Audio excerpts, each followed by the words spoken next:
Xiaomi.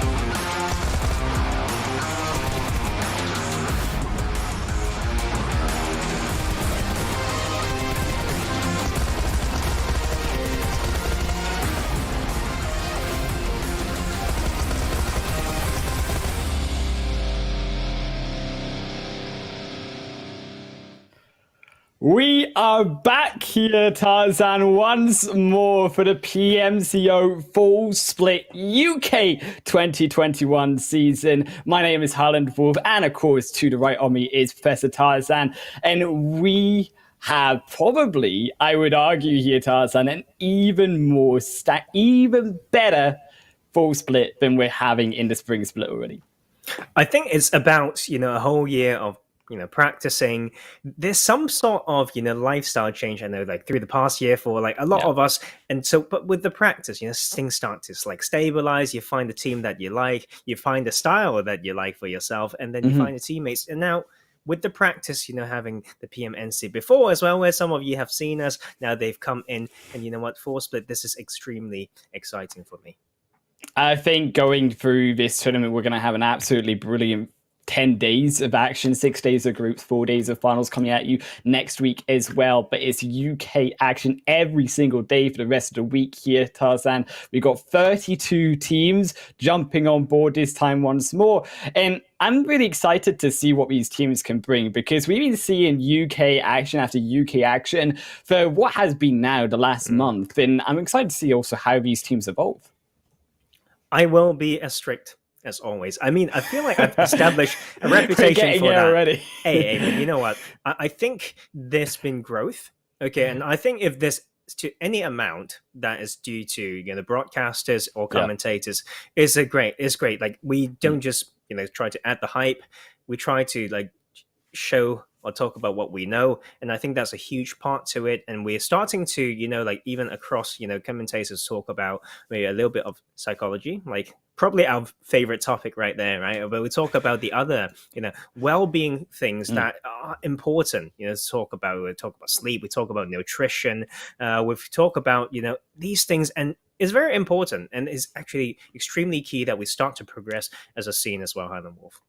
Oh, and speaking of talking about things, we're going to head straight through onto the points and how these teams will break down their victories. 15 points, of course, going to go for that chicken dinner. Tarzan, that all-important 1 kill, 1 point. That is going to be the decider, I am telling you right now, of how these teams succeed.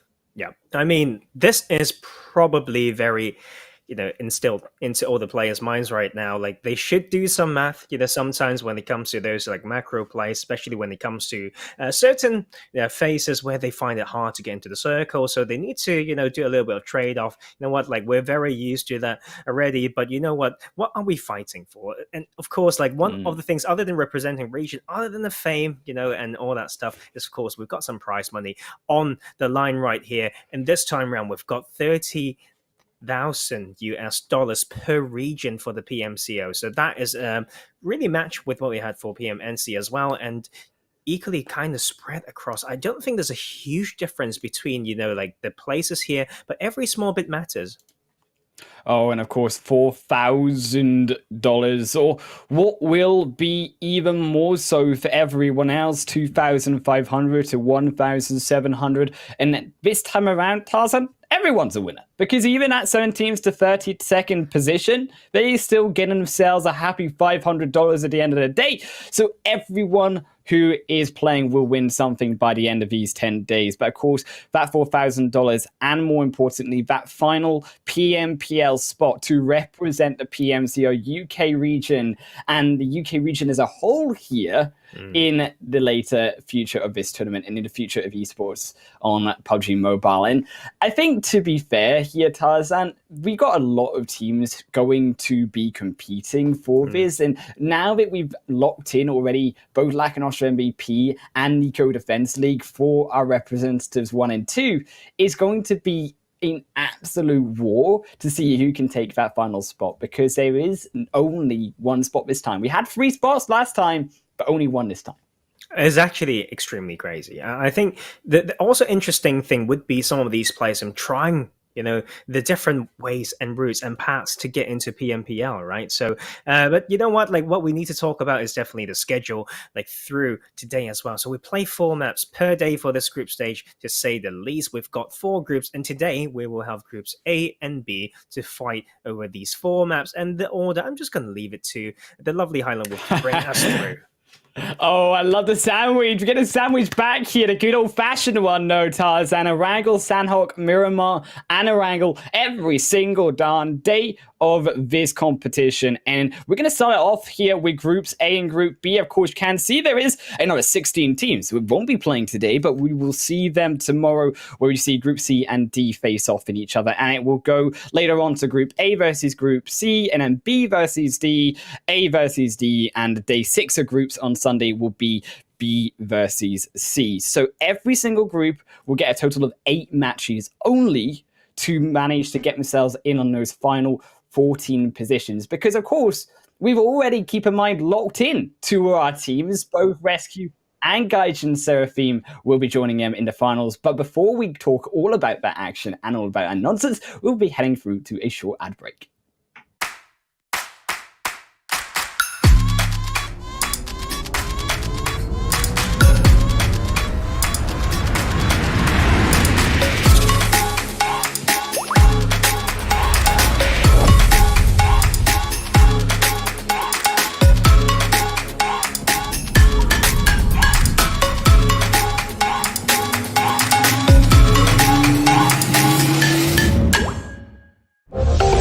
Xiaomi.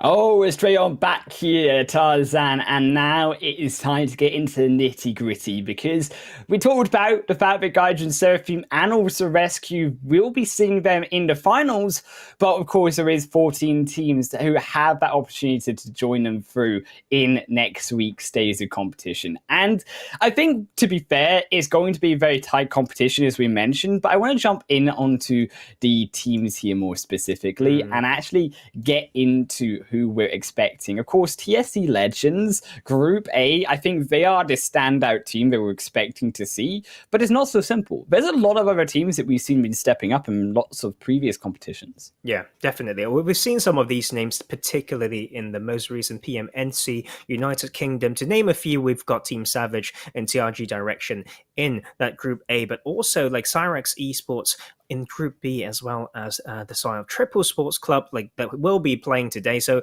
we will talk about some of these other teams on in groups C and D. We will come to them. The spotlight will be on them tomorrow. So let's talk about maybe groups A and B, shall we? So TSC Legends, of course, like we've got another TSC team in PMNC, but like the player that I want to mention first is none other than their IGL Bujo, right? Like, so TSC Legends just missed PMPL Europe West in the spring split, but they played very, very well. And there's some issues when it comes to the Bujo needing to, some family situation. I remember, right, like that led to the team not having him in all the games. But whenever he's in, he's popping off for them. Like one of the most experienced player in the PMCO scene, right? He's been MVP, before. This is probably his 4th or 5th PMCO experience. So like that will come in huge for this team.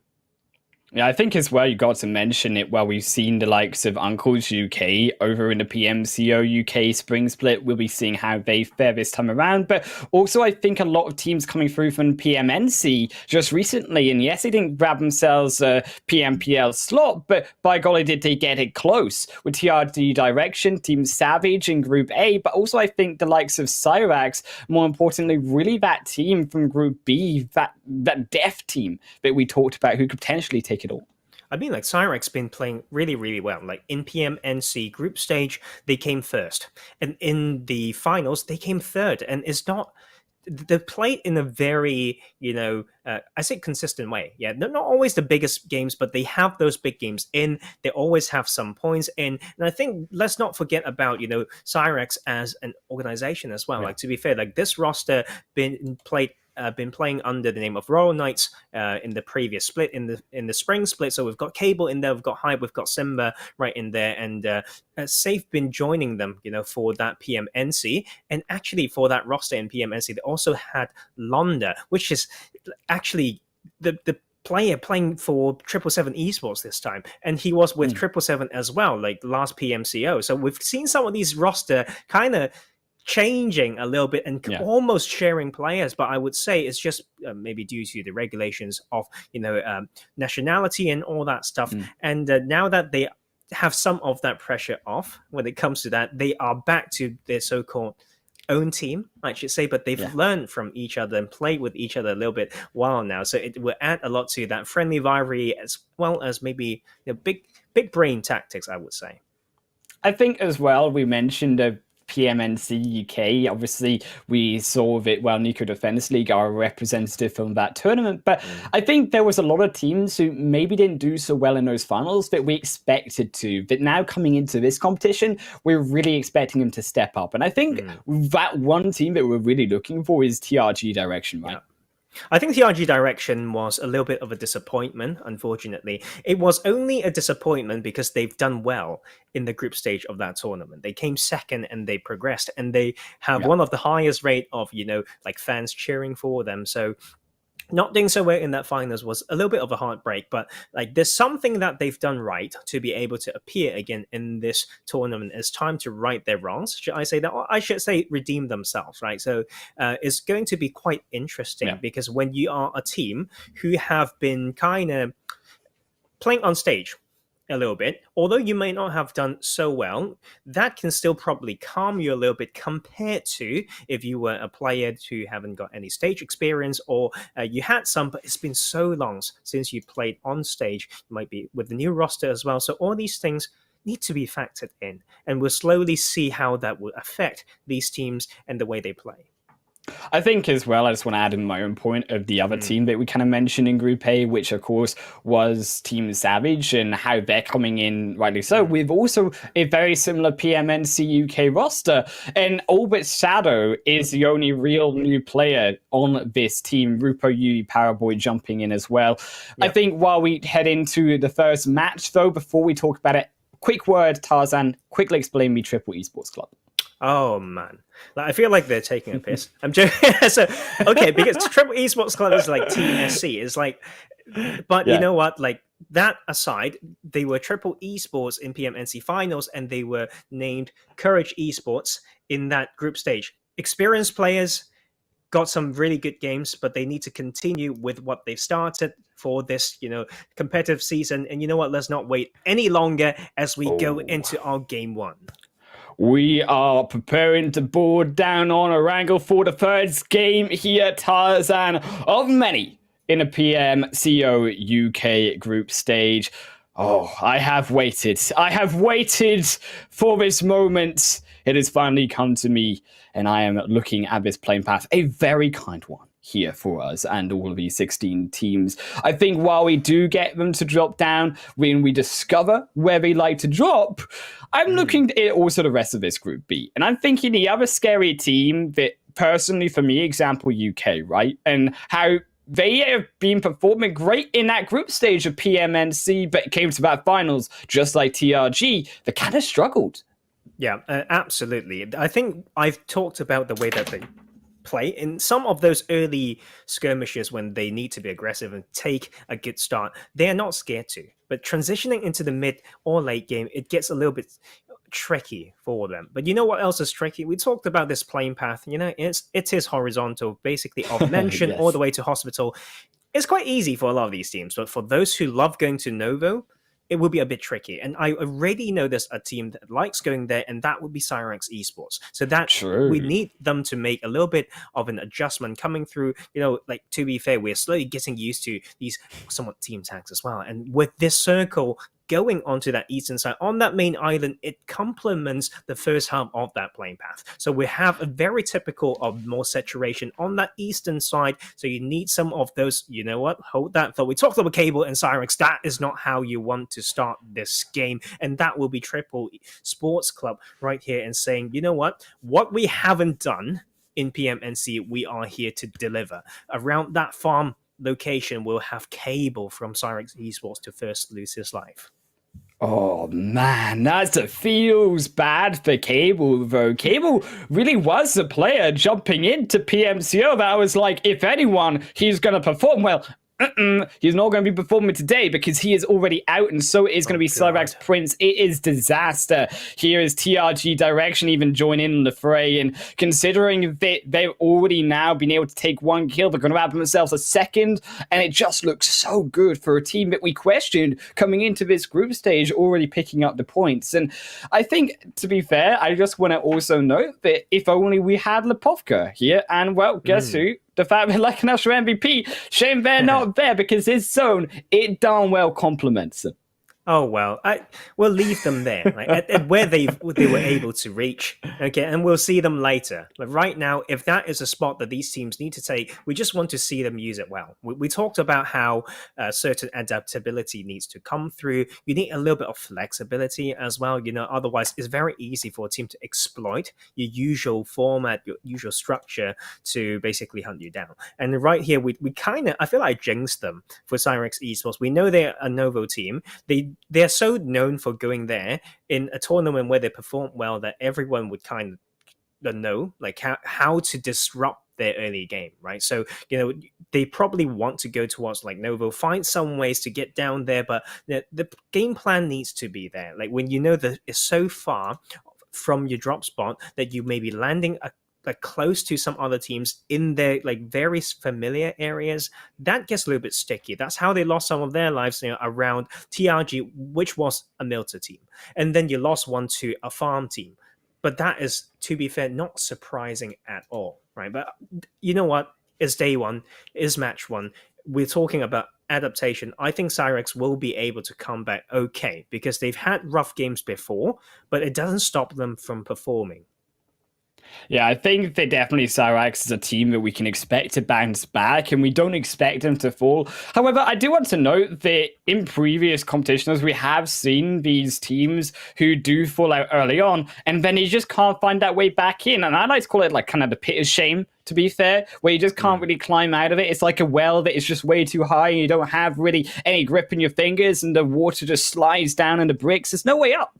And of course, these teams, maybe we end up having one of those squads fall out early on and not being able to come back overall. But also, when it comes to these early fights, I want to also note the fact that Georgia Poll was where we saw the majority of teams end up in the spring split. Not so different, though, in the fall split. We still see 3 teams dropping over there again for just game 1. I think having that preference is one thing, but how you like to play around it is a complete different story. It's almost like a Yasnaya Polyana story. You can just keep 3-4 teams in there and can get incredibly quiet. Everyone will respect each other's positions. I mean, cars won't be enough for all the teams, but it can somewhat complement it, it's about the styles of the teams, styles of rotation, pacing, or where the circle is, right? So seems like Kurt Victory this time round like won't be having much contest on that side, but just needing to find that route back onto that eastern side would be a little bit tricky, right? So like it's, to be fair, it's very hard to predict. You just need very, very good scouting if you want these early points in this early phase of a tournament before there's more data for you to analyze. I think as well, you've got to think how these teams really can make their way across into that zone. Now, you look at the likes of Georgia Pole teams, I would argue they could jump over towards the northern side. They could rotate past Desna Poliana, which also wasn't too hotly contested. And I think that's something that these teams have to take note. Even in the first game, we are going to see a fourth match here of Erangel at the end of tonight. So these teams, they need to understand, well, if we're getting hot dropped like a squad like Cyrax, we potentially need to switch up our location because we don't want to fall down to TRG direction again. Would you, though, think that that is too early? Because it might be too early on the other hand, but teams still just would like to rematch TRG in the case of Cyrax. But you know what, I think rematch is a very nice idea, especially when all three of those teams, it's basically a triangle, like on the southern end of the map, right? We've got, in farm, we've got that triple players and huge split that they are very good at. We've got the TRG direction hold in Milter, which we, based on previous performance, right, they like to hang around there a little bit longer than I wish them to. But then we've got Cyrax in Novo. The thing is, though, Island Wolf, the roster's a little bit different. Right, so the way to hold around there and how they actually execute certain early game plans may be a bit different, right? But I'm actually surprised to see them going back to certain spots because I know some of these rosters have a huge change, so huge that their drop preference might be different. Like if that one single player is the IGL that they swapped in, they could change so much, right? But TSC, we talked about TSC Legends last split being so strong, especially with Bujo right here. Now they've got a little bit of uphill battle because they started this game one as a trio, but it's not like they haven't feel pressure before, like forcing to not have the best player or IGL, etc. So there's still something that I feel like they can prove in this early phase of the game. But I think that actually for TSC Legends, we're really looking at how can they improve even further because they were so close. And I think we saw what was really their brother squad in PMNC for the Thunderstrike crew kind of organization. But now cutting in TSC Legends, the main real deal here on PMCO, they missed out on that PMPL US slot in spring by one spot. And that is surprising considering that when you look back to their group stage in PMCO Spring, they actually dominated that spring split group stage. They won it hard. And to see them fall so large, in the fact that I think by the end of day one or day two of those finals, they were in like 9th position. And I think that for you as someone as well who predicted them to win, it just didn't go right for them. I think it's very hard to predict sometimes when there's certain circumstances when it comes to like family issues and all that stuff. We're talking about like a very internet reliant situation here. Like in the past, we've got, to be fair, we'll go back to the history of PMCO. We've got LAN events like pretty early on, so like we have evolved quite a lot, which can cause new problems as well. We've got old problems too, right? When it comes to maybe team dynamics, people arguing, we talk about team longevity, all those are extremely tricky, right? So that is why we see a little bit of that culture now where, oh, we've seen this player before and we've seen that other player before, but they used to play together. Why are they fighting against each other now? And that happens, between, not just between the years, not the competitive years, but between splits or even just tournaments. But now we've got this phase 2 circle, I believe, with Yasnaya Poliana in the middle. There's actually a very good amount of power positions, but it's all positions that you want to get to early. Otherwise, you can get heavily punished because these power positions in the circle, Highland Wolf, very much of a 360 compound, right? If you play it loud, people don't want to even come close. Otherwise, you would get punished. So to name a few, we've got maybe the police station on the eastern side of Yasnaya Poliana. We've got to the south on the Yasnaya field, we've got one very good compound with those, burrow holes as well as what we call the heaven to the west of Mansion. So let's see how these teams come in. That pacing of rotations, extremely important formation for the cars as well as the very basic scouting skills.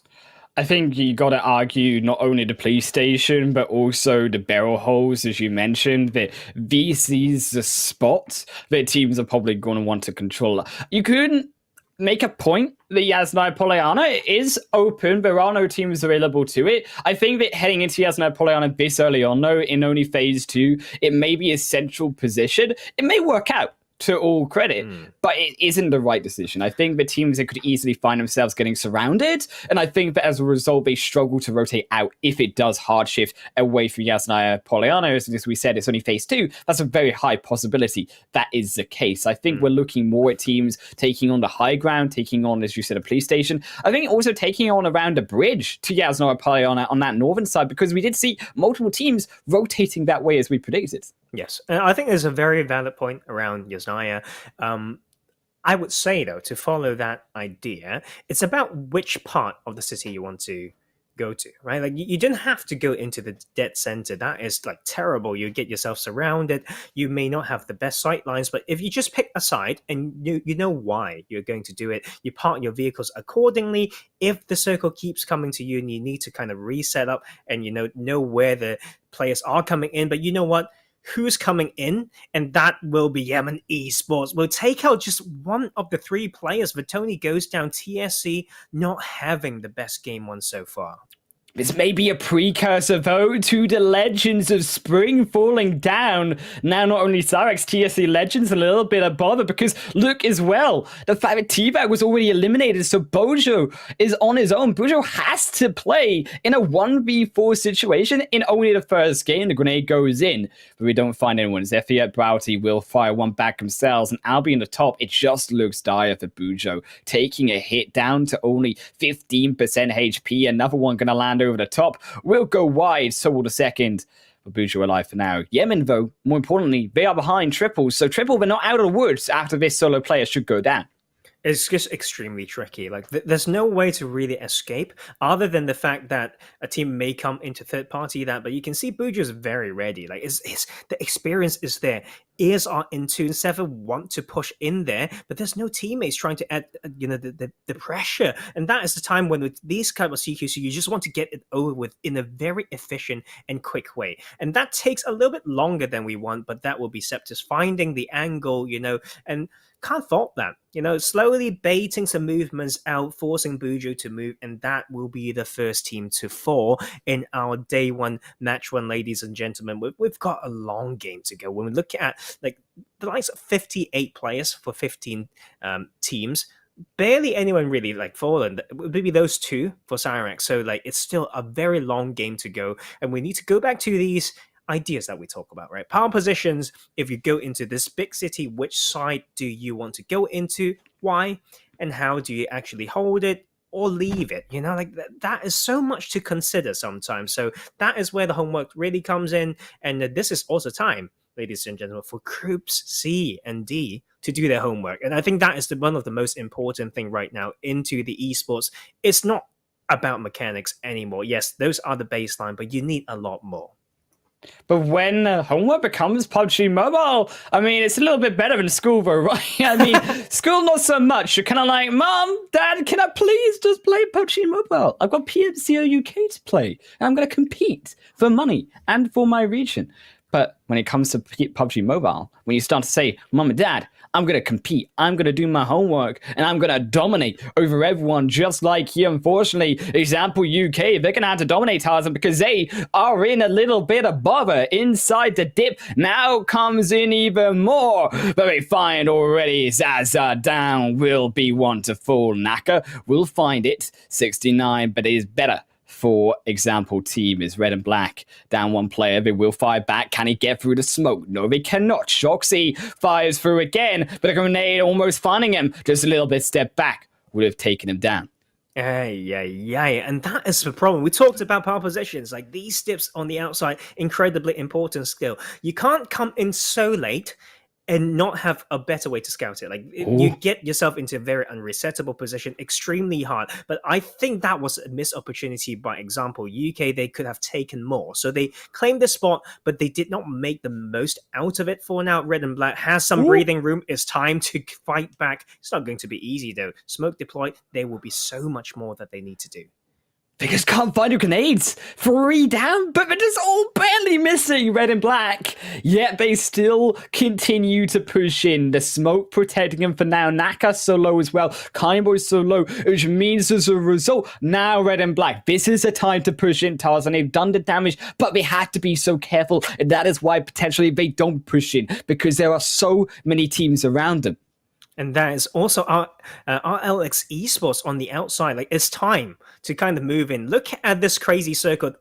RLX has to move right now, because if they don't come in, they will face so many teams trying to go for a wide rotation in the anti-clockwise manner to just flood in for this northern shift. It's going to be extremely crazy. All these teams who seem to have a spot need to reset up and say, where will the teams come in? And we need to shift our focus. We need to adjust our splits. We need to get our firepower on a particular side. We need to have a new game plan, right? So this is still going to be a little bit of a sticky situation for both teams. They really want to make this quick, though, before there's a third party or fourth party potential.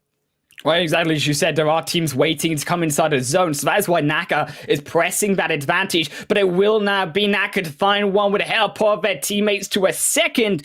An example, UK, they strike back. It will not be the upsets of the champions for now from PMNC. As example, they will not be stopped in this first game just yet. Red and Black, they are struggling. They are down to one player. Chevy is the only one really alive here. Shoxy is down, but they still are alive. More than can be said from TSC Legends is Sherik, also iCurd. They too up against it, but Sherik already down one player.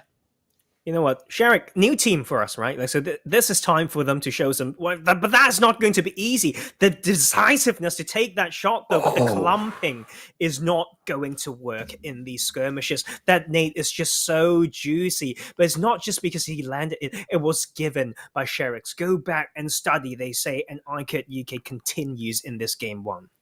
That was so beautiful through, because they actually got a triple kill with that grenade. And as a result, now iCurve, they've been gifted that opportunity to walk into zone red and black as well. Also, going to be eliminated. Naka will find a second or first confirmed kill for them overall. And now, also RLX, we mentioned them getting in on top of this fight, but they haven't been able to. They couldn't take advantage of that. An example, they have everyone at the front door, but they're stopping everyone with the door. They're slamming it in their face, as well as the rest here of RLX. They will struggle again, getting blown up. The vehicle too close to them. And iCurd sandwiching against them. Cyrax as well. They're looking for a way in on top. You know what? And at all this time, Cyrax just actually hanging out in mansion itself, overlooking all these stuff, and they're as a duo. Usually, you are not, you don't have the courage, to take these key hard covers when you are down to duo. But Cyrax have no problem doing that, just overlooking all that field. And I think the key here, Highland, for these teams to balance between like what they're currently doing and planning what the next shift may mean to them in their relative positions. This is one of the hardest things in PUBG for teams to have that mindset when the circle's coming close and not be too tunneled with what's in front of them, right? So that is going to be crazy. We're going to see the map knowledge making a huge difference as well, because look at the minimap. We've only got in what we call the Heaven compound, in Heaven, the 2-2 split by Team Savage, and this is time for them to farm. It is for them to see how to really control this, and it's going to be blessed by the zone, and it's time for them to think how to get the most out of this Heaven compound. But for also TRG direction, they have the best opportunity as well as Team Savage, because around in between these two more hilly portions of North and the South of Phase 5, it's actually very much a bowl for all of these teams to have to try prey that they move in onto and don't get taken out by those above them. I think the TRG, they have struck lucky, but they are in a problem where they don't have vision. So yes, they avoid the fight, but actually Triple, they have a better awareness of those teams moving in. The problem, though, for Triple is they are that 2-2 split, and they have a team coming in from behind, which as a result means that Triple, they need to turn their attention back towards Raid. But Raid, they will also lose Joker. Their scout now gone, but at least they have the awareness that Septus is there. Septus is doing so well. Like, from that position, he built the soft cover. He's trying to go for an off angle for TRG's position, but as well as noticing the funnel that will come in on that southern side. And he just takes it, right? And he will reposition and just reset a little bit. But then, you know what? This is the prime time for many teams to come in. It's going to be so messy. Oh, that guy went straight on up, but there also goes up third counter into a puff of smoke. No mercy. Just rightly so, as the name suggests. It will be Kerr victory being taken out. 2 kills right now for Uncle. Make it a third is also Iker going to be eliminated by No Mercy too. And it will be Iker not able to hold down. 5 kills is all. 6 kills is all they're going to get this time around. Is also Raid up against the pressure. Uncle still against the zone. They have to move in even more. But can they get in? That is the problem. They send even more through. It will blow up. It will find a knock.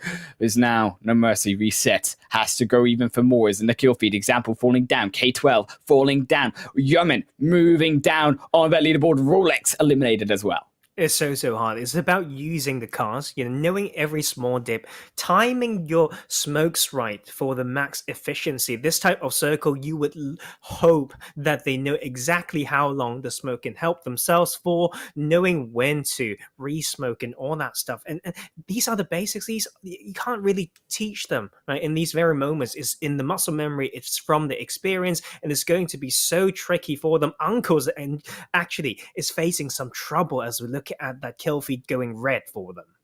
Oh, for No Mercy, yes, he's inside the zone, but he's also got 2 not players behind him, so that zone gets a little bit tricky if it decides to shift on the opposite direction in towards Yemen. It does, and just as I mentioned, I have jinxed the zone already. Game number 1, let's go, Tarzan, because everyone needs to enter in. Only Yemen inside the zone. If this is not a gift or a blessing in disguise for them to get all of these kills on board in game number 1, I don't know what it is, but they do have a lot of defensive work to do, is their Team Savage. Also, they had to escape from heaven and work their way down into the pit of every single other player, but they have example up against them, Naka and also Kindboy, but they cannot get above onto that ridgeline. Shadow is proving too much, and Powerboy on the off angle is too difficult, and as a result, they will try go for the turnaround. You know what? All Team Savage have to do is to get the vehicles out and ready for them to go. But they will find the angle as well. Cyrex down to 1. And that's Hype not ready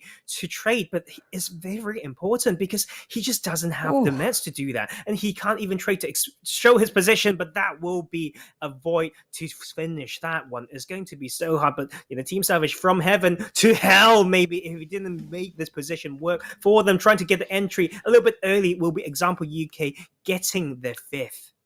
I love this rotation coming through for an example. They tried to find a position inside, but the smoke is protecting him. Naga is so low, but he has to turn around, has to take down Ripper. He will find it. Can he take a second?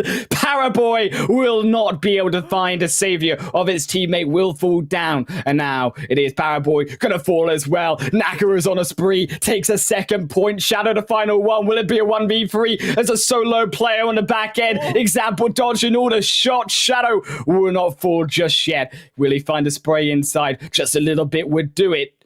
Naka steps back down. Smoke reapplied. Raid as well, going to fall on the back end of this skirmish.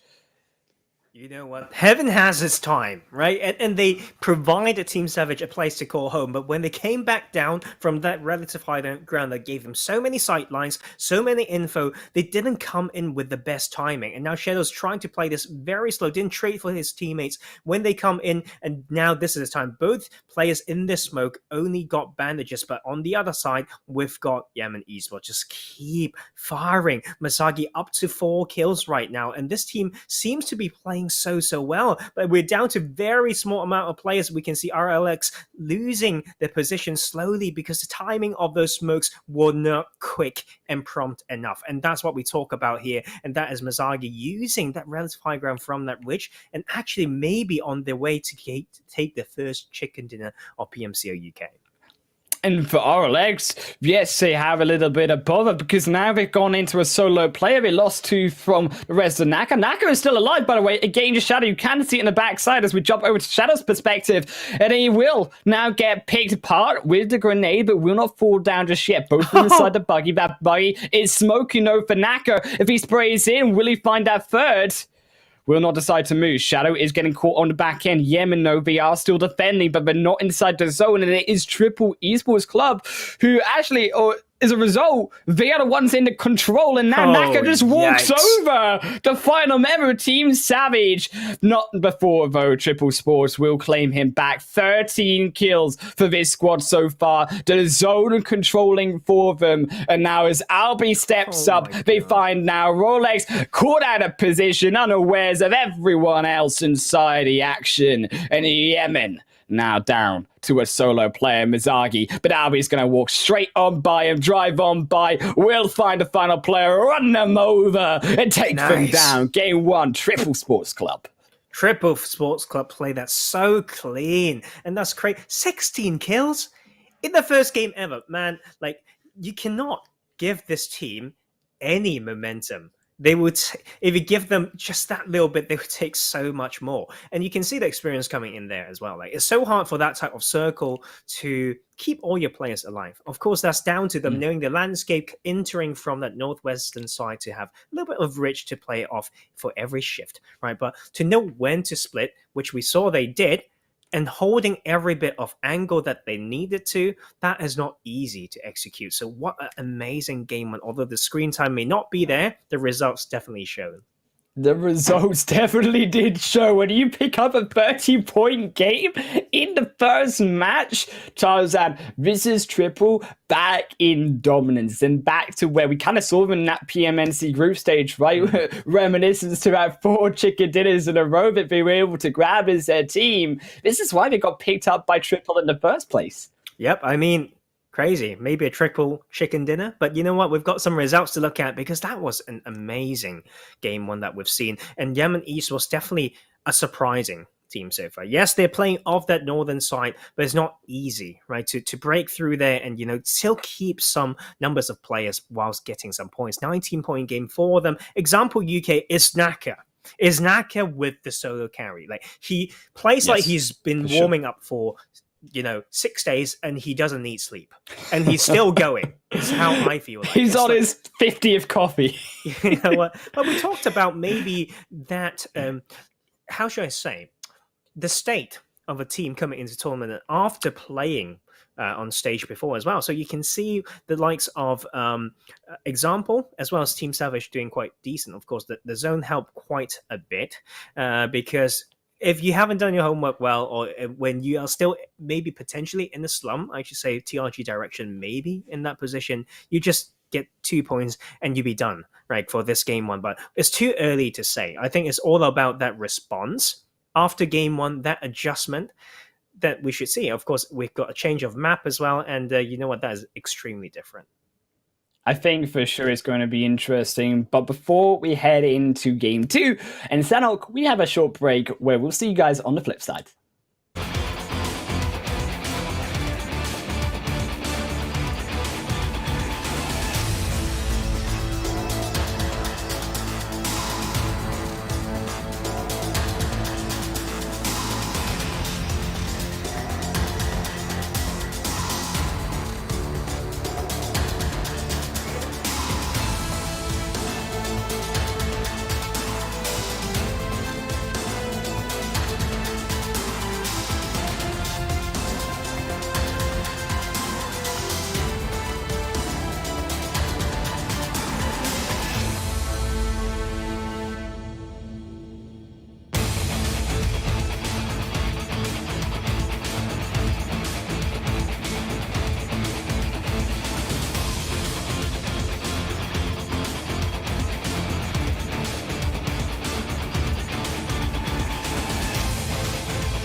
Welcome back, everyone, to the PMCO UK 2021 fall season, sponsored by Xiaomi, where you can enjoy a super fast and lag-free PUBG mobile experience on Xiaomi's powerful Redmi Note 10 5G. But powerful did we look at Triple E Sports Club here, should I say, Tarzan, because they came out with a bang of 31 points in just the first game. 31, insane. Like sometimes you see a team only getting 32 per day from 4 matches, and you would say they did okay. Like 4 points per game, not too shabby, as we would say, but this is a strong start by them. And to also drop around two other teams that participated in the same tournament before in PMNC and come out strong means that there is certain level of power difference around that segment of the map, right? So that is some way to look at these games as well. I'm talking about Erangel, but it's important because the fourth game for today, fourth map, we should say, will be back to that classical map. But right now, we've got a little bit of a different one. We're heading into Sanhok very soon, guys, and a very different type of map based on size, therefore the method to play it. We talk about the meta slowly shifting towards wanting to use vehicles. So all these things we need to factor in, but there's certain things that will be basically the same, right, Highland? We talk about how day one mentality, you know, we talk about what we actually like need to do. Do we scout what are the ways to do that, to get prepared, to, you know, get more info, to prepare for the later days? Yeah, and also, of course, we do head through to the overall standings from game one, where we mentioned, well, Triple Sports Club, they stick with 31 points, Tarzan. But Yemen, a newcomer here in the PMCO UK region, they stepped up to 19 points. Example UK and Team Savage, though, no surprise behind them with 16 and 14. We were expecting them to do well, too. Yeah, and they're actually quite impressive by the side of Example UK. But I want to talk about Team Savage. It's weird because the points show that they've been trying to capitalize off, you know, that position. I feel like they could have done a little bit more. It's like they're very much in that we are now in a strong position and we need to farm mode. That, and this time around they did it better than what we've seen them do maybe in PMNC, but they kind of lost track of when to transition that into, you know, getting into the zone, how to make that position to its best advantage. So that is something that we want to see more from Team Savage, but it's a very decent start for them in this PMCO. And I want to talk about Avoid. Now, I want to talk about Avoid because they've got 3 PMCO X finalists, and they play in kind of different teams in the past, as well as in different teams in PMNC. So I wonder how the synergy is going to be like coming into this, and wonder how it's going to look like for, in particular, Cyrex Esports. Like this time around, just only that 1 point in there, and I don't think we even shown like 15 and 16 red plays. and black Because TSC Legends. Exactly. I mean, right, like they don't get any points. Like, sorry guys, you don't get into the leaderboard. You got to earn something first. You need to get a single point. There's That's one guy sad. you can do it.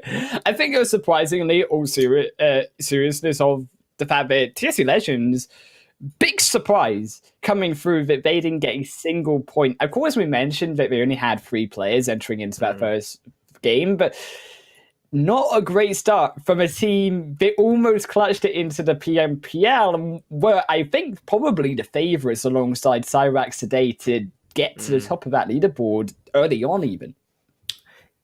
Well, when you are one man short, is extremely hard. But we've seen those before, like in scrims, in tournaments. It's crazy. Like, but you need to play like you deserve it. I think right then is to enter a very dangerous area of Yasnaya Polyana without enough respect. And that is itself severely punishable. How can you approach the police station quite late without scouting? Like just coming close to it without a plan B is just extremely poorly executed in a way. Like, I mean, love to Bujo and the team. Like, we talked about them like enough and gave them a lot of credit, but when we're talking about that particular play, how it fell apart into somewhere you can't support each other and become unresettable, that itself should, you know, induce a lot of thinking and reflection. And I think with their experience as well, they, especially if they got their 4th player back, there's a great chance for them to bounce back still. I think the definitely TSC Legends have some bouncing back to do, but for now they have been arrested and put inside the PUBG mobile jail and they are awaiting escape in Sanhok for the next match. But I wanted to also quickly, before we jump down on that second playing path, to talk about the team that did do well here alongside, I think, all the favorites, which I think was actually iCurd. And now iCurd, yes, they didn't actually go far in that game, but we saw a very aggressive presence from them through the early portion of Erangel, and they grabbed themselves those 6 points of kills before they did go down.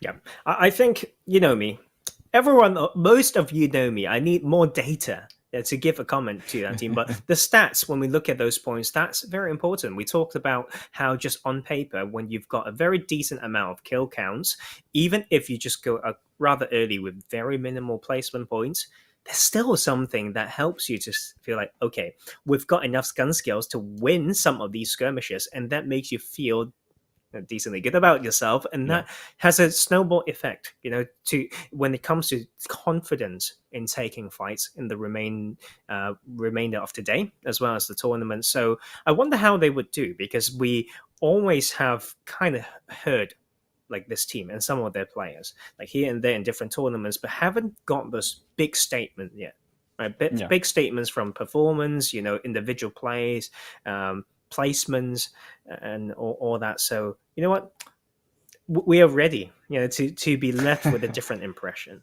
I think, oh boy, are we ready. I think also, to an extent, what we saw was a lot of teams actually getting caught out unaware of their position. And I think positioning is something that we're really going to have to look at if it's going to be the case where teams are repeating those mistakes that they made in that first game. I think we saw like Cyrax getting caught out in unaware of the fact that we were being shot down in a vulnerable position on the edge of the zone. We saw RLX also in a struggling position as well. And I think on top of that, we saw a lot of those teams on the outskirts with later rotations also struggling. And I think just that respect to their positioning overall and how to actually effectively get into zones when you are slightly behind the pace of the game, something that these teams really going to have to learn.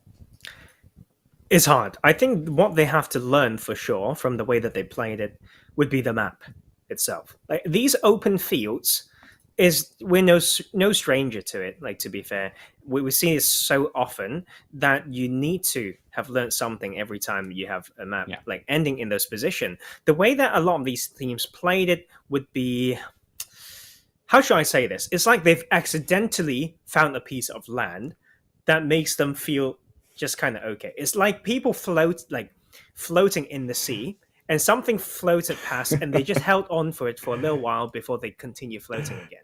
Drifting. They can only play with what's in front of them. And, and that is kind of the type of indication of a lack of map knowledge. It's like, we're good here for now. How about the bits that you can't see? So like that is, a great indicator. And I think when you have more of that knowledge to play more intentional before your eyes can get to see it, that is where it really separates the different level of plays. Yeah, overall, I think that these teams are going to have to step up when it comes to this. Now, before we get to that, we will go for a short break where we'll see you guys joining back into the action. Do not go anywhere.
Welcome back, everyone. Where, of course, it is PMCO UK Fall Split here, not a spring split. We are a little bit further ahead in time with myself, Panda Wolf, and Professor Tarzan. Also, a little bit of a props to our other sponsor here, Nemo TV, who are the official partners of the PUBG Mobile Pro League in 2021. And as we jump in here, Tarzan, to the second game, we also are going to be balling on to the Sanhok of all games. And I absolutely love this map, not gonna lie. I mean, to be fair, Sanhok is like my baby when it comes to like the PUBG maps. I don't really know where I'm going with this, but I just feel like there's unexplainable love for danger and for fear in teams and for difficult zones. Well, I'm supposed to be the jungle man, right? So I need to love it. True. And but also love to cast it, hate to play it. It's so tricky in here, especially in pro play. I feel like it's you can play it so cheeky, but highly like rewarding as well. But we look at this map, I think it's very important to see how the playing path actually allows these teams to go kind of anywhere. But that phase one circle is getting a little bit nutty, to say the least. Have we seen? Okay, excuse me, that's like 40% water circle. Phase one on Sanhok is going to be crazy on that on the western side with that main northwestern island to be in play. That is a bit crazy. Like I can't, I'm in a lot like lost for words, to be fair. But you know what's nice? TSC to come back with the power duo, Jarjan and Euphoria. They led NDL to a victory in PMNC, now led by Bujo in a head-to-head fight in boot camp against the Uncles. But don't forget Batoni, man. He's still there on the squad, Tarzan, and he's still putting out work. But it is a all-star roster when you think of teams and players coming through from the UK scene. I mean, Jada and Euphoria are really the alpha dogs when it comes to the UK scene as a whole. I think that overall we're going to expect, and we just got to expect, a big game coming through from them here. I mean, if Jada and Euphoria can't do it, who can take down a fight in boot camp in this lobster building? Well, maybe a team that studies it quite a lot. You know what? Just being an advocate, to preparation and tactical, like mindset more than like raw skills or whatnot. But of course, it's taken these players that we given compliments to, like more than the skills to get to where they are. Like there's many, like when it comes to comms, we talked about staying calm in certain situations, and you can see some proactiveness coming through as well. Like not afraid to give a little bit of footsteps in that lobster building. The hard thing now is when to get out of it, right? So it's so the phase one circle is so crazy that they still need to travel to kind of get in. But there's still even more teams on the outskirts that they can punish. But who's getting punished now is going to be Euphoria from TSC. Not a great start for them in this roster building. Yeah, I mean, overall here for TSC, it's very difficult indeed for them to really find a way through, because now that they had that knock, Uncles they can walk in, they can try find these knocks, but unfortunately, Chapo is reloading, not the time to do that, and barely goes down, but will be Bujo who falls first. But Tony, now the last one alive, they will strike no mercy away, but here comes El Chapo, low health as well, will be a double for the Tony, but it will not be a triple. And for the second game in a row, TSC Legends 0 points.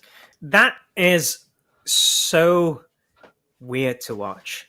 I think it's weird because a lot of players just are not having the patience in those small skirmishes. It's like the comms, everyone's got some mic bug. Like it's almost how I feel like it is. And then like the challenge coming through from like the side of the Uncles. Yes, first knock came through from a third person peak. The second one to come through when he's trying to push a 1v2 to stop some revives coming through. I can see your thinking there, but the team needs to be more in sync and coordinated. Like the last one to come in was definitely a little bit late to the party as well. Like being all the way to that northern side, slowly coming in, but at least he came in when things were heating up. So with that HP advantage, they took that win. And this is very hard. I think for TSC to come back, like it will take a good amount, but I think it's very doable for this team. Like if they stay as these four and they come in back to this huge map that we've seen these players shine and just take crazy games, they can really take this back. I think that's what experience like really means, is that this type of things happening doesn't push you into a downward spiral, and it matters so much. I agree, for this type of tournament. I think that overall, TSC Legends, if anyone can bounce back, it's them. But I don't want to give them too many chances, as we do have to dip over to Yemen versus Triple. And, well, Triple were in a fight already. It will be a 1-for-2 trade towards Yemen. So they are striking back strong. But Rolex going down. Zephyr barely makes it. But it from the backside, Adeni and 4TA double up and take down Triple. And what is Yemen? We could be seeing the top team strike through from out of nowhere here, be Yemen. And I think that 4 kills taking down Triple Sports Club, denying them even more, just 1 point for them in this second game, considering that they came out with a 31-point game in the first match. These are what we're seeing is the narrative of teams now use squads rising up and taking down those who used to be on the top. I mean, TSC Legends, if you're a man of stats, you're a man of maths here, Tarzan, yourself. They've already played 25% of their games so far in the group stage. They've only got another 6 matches to go. Well, now that you say it that way, that's extremely scary. Got a little bit more. My maths is a little bit rubbish.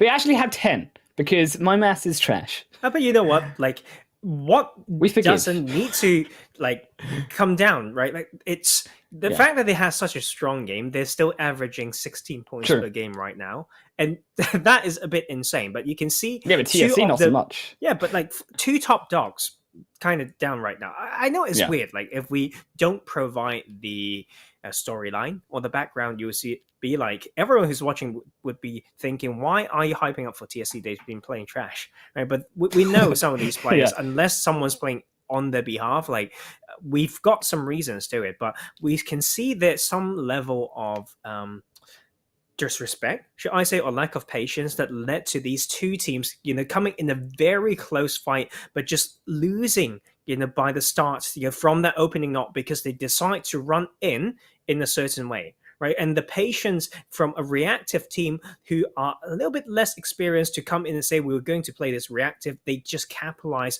on these mistakes. And this is where you need to calibrate to the lobby, as well as, studying how each other's drop in that particular map. And I believe that both of them will come back stronger, but there are just so many ways to play this game, especially for the circle game, for the rotation at the side of K12. And I think Double 12 have some great knowledge around some rotations around here. We've seen this being one of the easiest way to get in if you just are willing to tank the zone a little bit, go extremely wide. But 1,200 meters, now that they're only around docks, is a long way to go. They need quite some few, to be fair. I agree that it's going to be a long rotation for them, but I do admire the fact that they are taking the rotation. I mean, I'm glad to see it, considering that it is a very strong strategy and a very acceptable strategy on Sanhok that actually we don't see used all that often, considering how good it actually is. I think the weakness of it is if you are rotating to somewhere like that Northern Island, initially rotating around alongside, that you can be caught on the coastal line. There tends to be teams on that coastal line anticipating that, so it is a little bit of wariness. When you are on the boat, you are quite vulnerable. The boats aren't super sturdy when it comes to taking those bullet shots. However, it is still a good rotation nonetheless. And I think when we look towards this zone, not quite sure where it goes. Maybe I'm just a little bit blind in this second game to see where that first phase has gone. But by the looks of it, it has taken down a slightly southern shift. Yep. And you know what? Continuing on the point that you made there, like sometimes you don't want to be known for the team that drops in a particular location and always going for a rotation, like, because people will hunt you down. Like it's so predictable sometimes that you need to find the best line. That it's extremely effective, I would say, to avoid early action when it comes to early group stages, especially when this is day one. But you need more than one way, and right now for this circle to come in, how should I say this, a little bit less ridiculous. It's basically 80% of it were initially in already when it comes to that mainland. We'll cut out of Yeah. some of those water. That means some of this team need to think about, okay, do I make some small adjustment to my split? Because the circle essentially looks the same.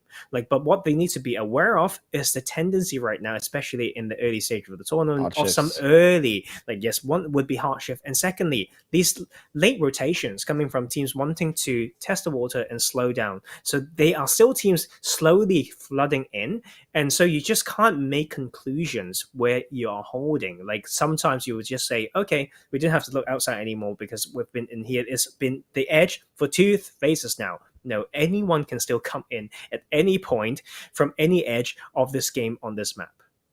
I think to note as well the hard shifts, that first point being that actually it is still very much on all parts of Sanhok, right? There is still a lot of availability to where these teams want to go and a lot of decision making, and a little bit of a puzzle here in the second game to how these teams want to maneuver, because we could see that initial hard shift in phase 3. We could see another hard shift in phase 4 where suddenly teams think it's going one way and it goes the absolute opposite direction. And that is what these teams, when we talk about positioning, when we talk about actually being on the pace of the game, a test here in the second game to see if they have improved immediately coming out of that first game. Maybe it's just a little bit of first match nerves, but also we were expecting, even though it's a PMCO, good stuff. Not going to lie, from these teams, because when we look towards our representatives and look back towards where Lack Nostra MVP almost making past PMPL, and also the fact that Nico Defense League looked absolutely ridiculous in the PMNC UK,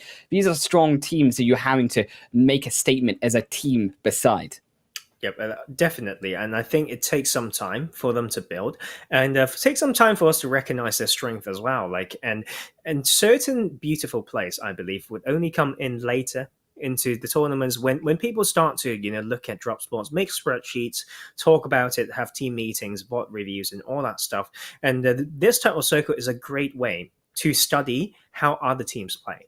Because first off, we talked about what Highland talked about, the potential hard shift in this type of circle when there's so much water to separate the 3 pieces of land on this circle. That will show how a team want to play this. They may situate themselves very close to rivers so that they have multiple options. You can see the usual splits around this type of stuff, or they could be another type of team who will just say, ignore the water, we'll go for something extremely wide, we have strategic tanking, we'll just edge anyway, right? So this is great, right? When it comes to showing these teams showing each other how they can outsmart or outwork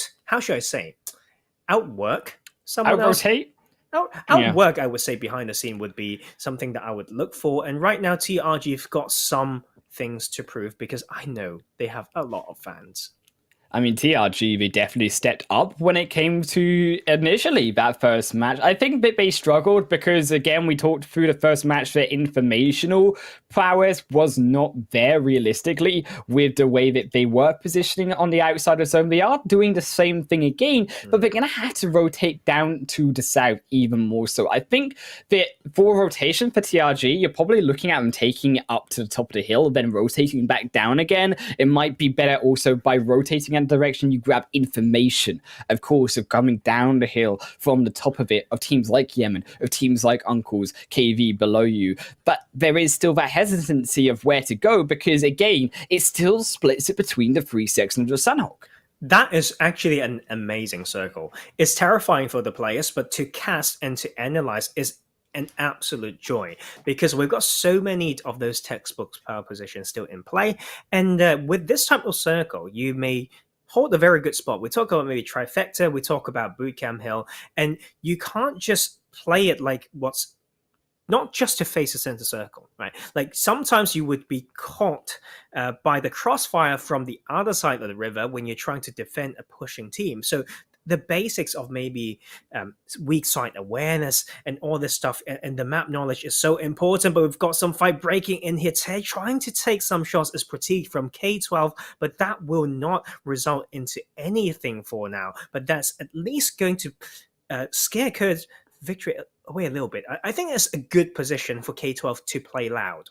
I think they could. Like, they could have actually, to be fair, taken down one or two members of Knowledgeable. Maybe I'm being a little bit nitty-picky here, but to be fair, K12, they were pretty much open running across that zone. Pretty disrespectful, might I add. And I think that now that the opportunity has passed and then you do give that fire away, actually, well, Cyrax will do, and they take through one already. Hype OP will take away one of those Avoid members, will also knock a second down. So Cray and Insania already deleted. And I think therefore Avoid a tricky position here because they want to cross, but well, you've got Cherrick already crossing, and meanwhile they're getting away. They're going to be able to stop you because they physically land on the opposite end of Sanhok first, but then you can't move backwards because Cyrex are still here as well. You know what? This is the strength of Cyrex. 3 kills on board now, very distinct 2-2 split or 2-1-1 split. 2 to make sure they clear and sweep the shoreline. That will be the funnel that's definitely coming in. People don't want to go through the main bits and they will try to go wide. And that will be actually Yemen trying to do something similar on the other side as well, trying to get the 5th kill of the game. But right now, this mountain is not easy to maneuver across. So the timing needs to be spot on for Vortex so that he won't take even more unnecessary blue damage. But what it does do is it diverts TRG direction away. So they tank even more blue zone. They're going to be even weaker, slower, not have the information coming to zone. So it's all going to add up. And for actually Vortex and Adeni, all they lose is a little bit of health because that zone's going to stop very soon coming down the rest of that hill. And actually, they're not going to have to worry too much. What Avoid will do is he will lose Albert off the backside. So 3 now down for them. Make it also 1 to Cherrick as they do not get across with a blue zone now ahead of him. I think a very interesting rotation through from Cherrick as they will just find themselves completely eliminated out of that game. All 3 of them falling inside the water, just not able to make it in rotation quick enough. And I think now for Cyrax, the problem for them is, yes, they have stopped Avoid. Avoid now going to have some respite, I suppose, considering we can get the revive back, and we're going to have a little bit of a tricky rotation in nonetheless. But Cyrex, they've got to go against the uncles who have actually taken a beautiful position around these bridges. And it's around these bridges, and as well, Nemo will fall, but around these bridges and around the L compound, just below the bridge of the uncles, is where I'm really looking at. Just tricky circle in general. I think, of course, is going to get extremely bloody and chaotic on that southwestern edge. So many teams need to rush through it like ruins as an area, so much run and gun in there. So we talk about certain formations, and it includes when you're progressing on foot, right, in this map. So that is something to practice as well. As we see the sort of team raid here, we have not talked about them a lot because we haven't seen a lot of action, but they are definitely coming in trying to make a statement. Only 200 meters to go before they make it into circle, but this type of landscape through and close to ruins is going to be extremely hard, and the landscape around it is extremely hard to master as well, especially with those crossfire coming through red and black with the extended fight, but the trait has come through. But we have found that initial knock, so it does stop them for now in their tracks. Raid, not so simple of a rotation. 1 for 1. Scorpio does get behind a rock, however, so they will have some form of safety. They will get the revive off. So it will be actually a 1 trade deficit for red and black because they cannot revive, of course, Nemo. There is no doing so when they are so far away. But a blue zone, this is what red and black's respite is in this fight, because Raid, they have to contest effectively against these 2 teams, but it's a brilliant shot down onto Shoxy, and this might help them in that pursuit. And I think this type of circle is just tricky based on how you need to always reassess your surroundings, right? And you have to adjust your split, knowing when to trade. Is that even for trigger discipline, right there, we can see Red Black could hold that position and not lose more because side of Raid open fire a bit too early when they've got some rotations to make. But let's bring our camera over to example because they want to go crazy as well in this game too. And this was a third party we were worried about. Example team running themselves over. Example UK, they will make that statement once more. They will take down a perfect grenade. 1 kill already thirsted through. And for red and black, might only be seen a monochrome screen at game number 3 in a moment because it's only Zaza alive. And while we're talking about it, Blue Zone on its way. And there's only 30 seconds until phase 6 now shifts. And it's going to be very, very tricky. I think, yes, we haven't seen the minimap, we haven't seen the shift, but just by the nature, right, of this circle, like current circle is going to be so hard. And it will be about teams knowing how to trade, Like, is it going to be possible? Do we need to allocate our meds? Like, how do we play a little bit of tank strat? Can we do heal strat? If so, when will we transition? But it doesn't Oh, matter if man. Kind Boy has been so kind to send you back to the lobby. We are down Example. to 11. Example's been so on point so far. Example, they have been on point, but they have been smurfing it when it comes to these two games so far. In their rotations, catching out those late on the zone. This is why you gotta be pinpoint on your rotations into zone. Is also raid. They do the same. The archery direction, not so lucky. They couldn't find their infinite way in for the northern side. As Team Savage, they tried to stop, just do the same as Example Team, but they are too fast, too speedy. Right on the back end, though, it might be Team Savage getting third party from the back because Scorpio is here. And he takes down Paraboy. One confirmed kill through, but he will fall to the zone. And Team Savage, they maybe will be able to close this out. Zone doing work. Furkan, the only one, gets caught on the heel, and it's an absolute wipe. It's only going to be Budai remaining, but Budai so low and will only be the solo player alive. RLX on the other side. We can see Team Savage has this thinking there. They want to leave two to play spoiler, but the angles were not, covered well enough, right? Like, of course, we got someone along that shoreline, but at least they found some kills, and that will be 4 extra to their bag after that shift as well. But this is going to be so tricky as well. Like, just along that shoreline, needing to cross, which way are they going to do this? And they've been avoiding a lot of fight based on this early circle blessed, so they need to think whether we have the resources to make sure that we can at least get some points. It's going to be so punishing based on the landscape. They need to make these hard decisions and to see how to get in. But Rupo getting knocked right now would not be helping at all.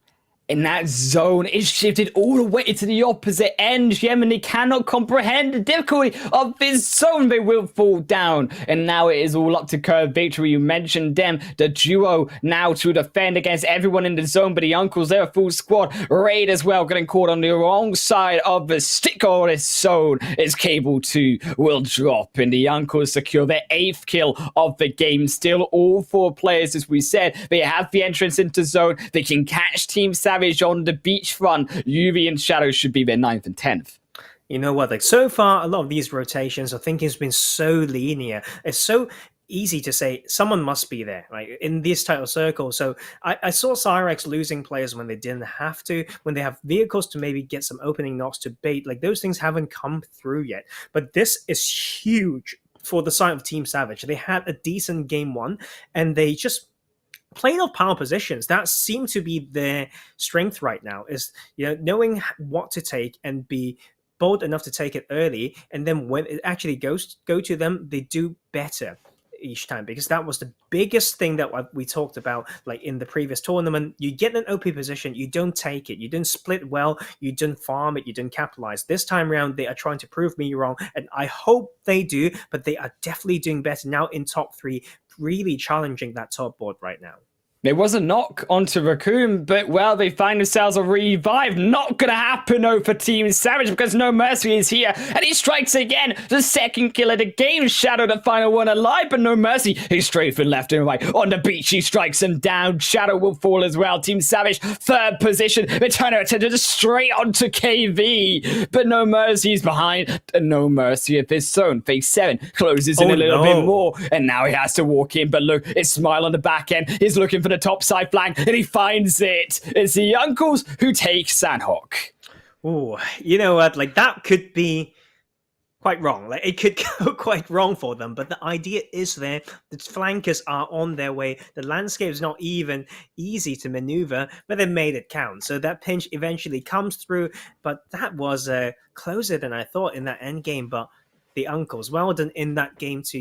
Like El Chopper, we've heard this name as well. I believe it might be PMPL Arabia. I might be wrong there, but it's definitely, we've got some experienced players in this squad, and after all, they were a finalist last split, so like, great to see them back this time. I think overall, actually, the uncles, we see a major improvement considering what we actually saw in the spring split of PMCO UK. And actually, I think the uncles, we can't really compare them in a way to the spring split because they are an entirely different feeling of team. And I think that's also something similar, right? When we compare the likes of, well, maybe Team TSC Ultimate in the sense that, yes, they have all these star players, but on the other side of it, they also are a different team as well. It has been half a year considering. Yes, but you know what? Like sometimes it is what it is, right? Like, we'll move and evolve with all of you and the scene. So like after all, it will be the results speaking for themselves. So we are going to look at how Uncles did so well in that 26-point game and Kurt Victory. Like we talked about some of these teams and we kind of know where they're coming from, but not having big statement yet. I think Kurt Victory is trying to change that. Same for Team Savage trying to change my mind. I think they might be leading the table right now after that second game. We could be very close, Yes. may not exactly be there, but Cyrex Esports also getting points. Yes, the early game is very set there. They know the job they need to do on that northern edge. When they feel resistance, last time around, Cable was the first one to die, and this time he's the last one to die, like last one to live. Should I say that? It's weird. Okay, I don't know how to speak this language anymore, but they got some points. What is English? What is English? What is English? Can you eat it? Like, what can you do with English? But Cyrex, I mean, you just become a languages. You could just like switch to them, maybe. Like, if only it wasn't just an English podcast. I mean, it would be a lot easier.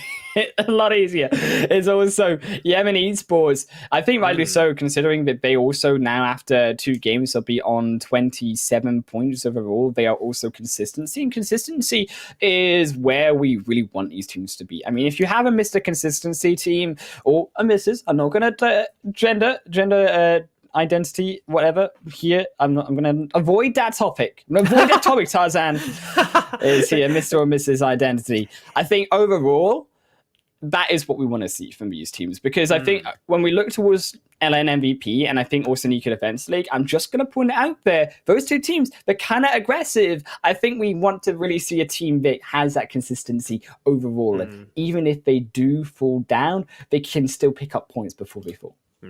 I don't see it yet. Like in these teams, it's slowly coming out. Like, I think it's a journey. Like even through a tournament, sometimes it's so hard to start extremely strong and then have the same performance towards the end, because sometimes there's certain aspects of PUBG, the competitive PUBG that I like to talk about, that you just can't properly do in the first day of tournament.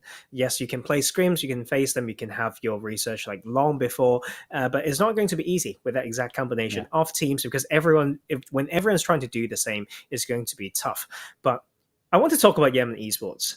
It was great. It was a great game 2, and they got 8 points. So after that game 1 where they got 19, they are in a very decent spot. I shouldn't say it's like very, very strong. I think Team Savage is stronger, but Yemen in the middle. Yeah, but Yemen fought their way through.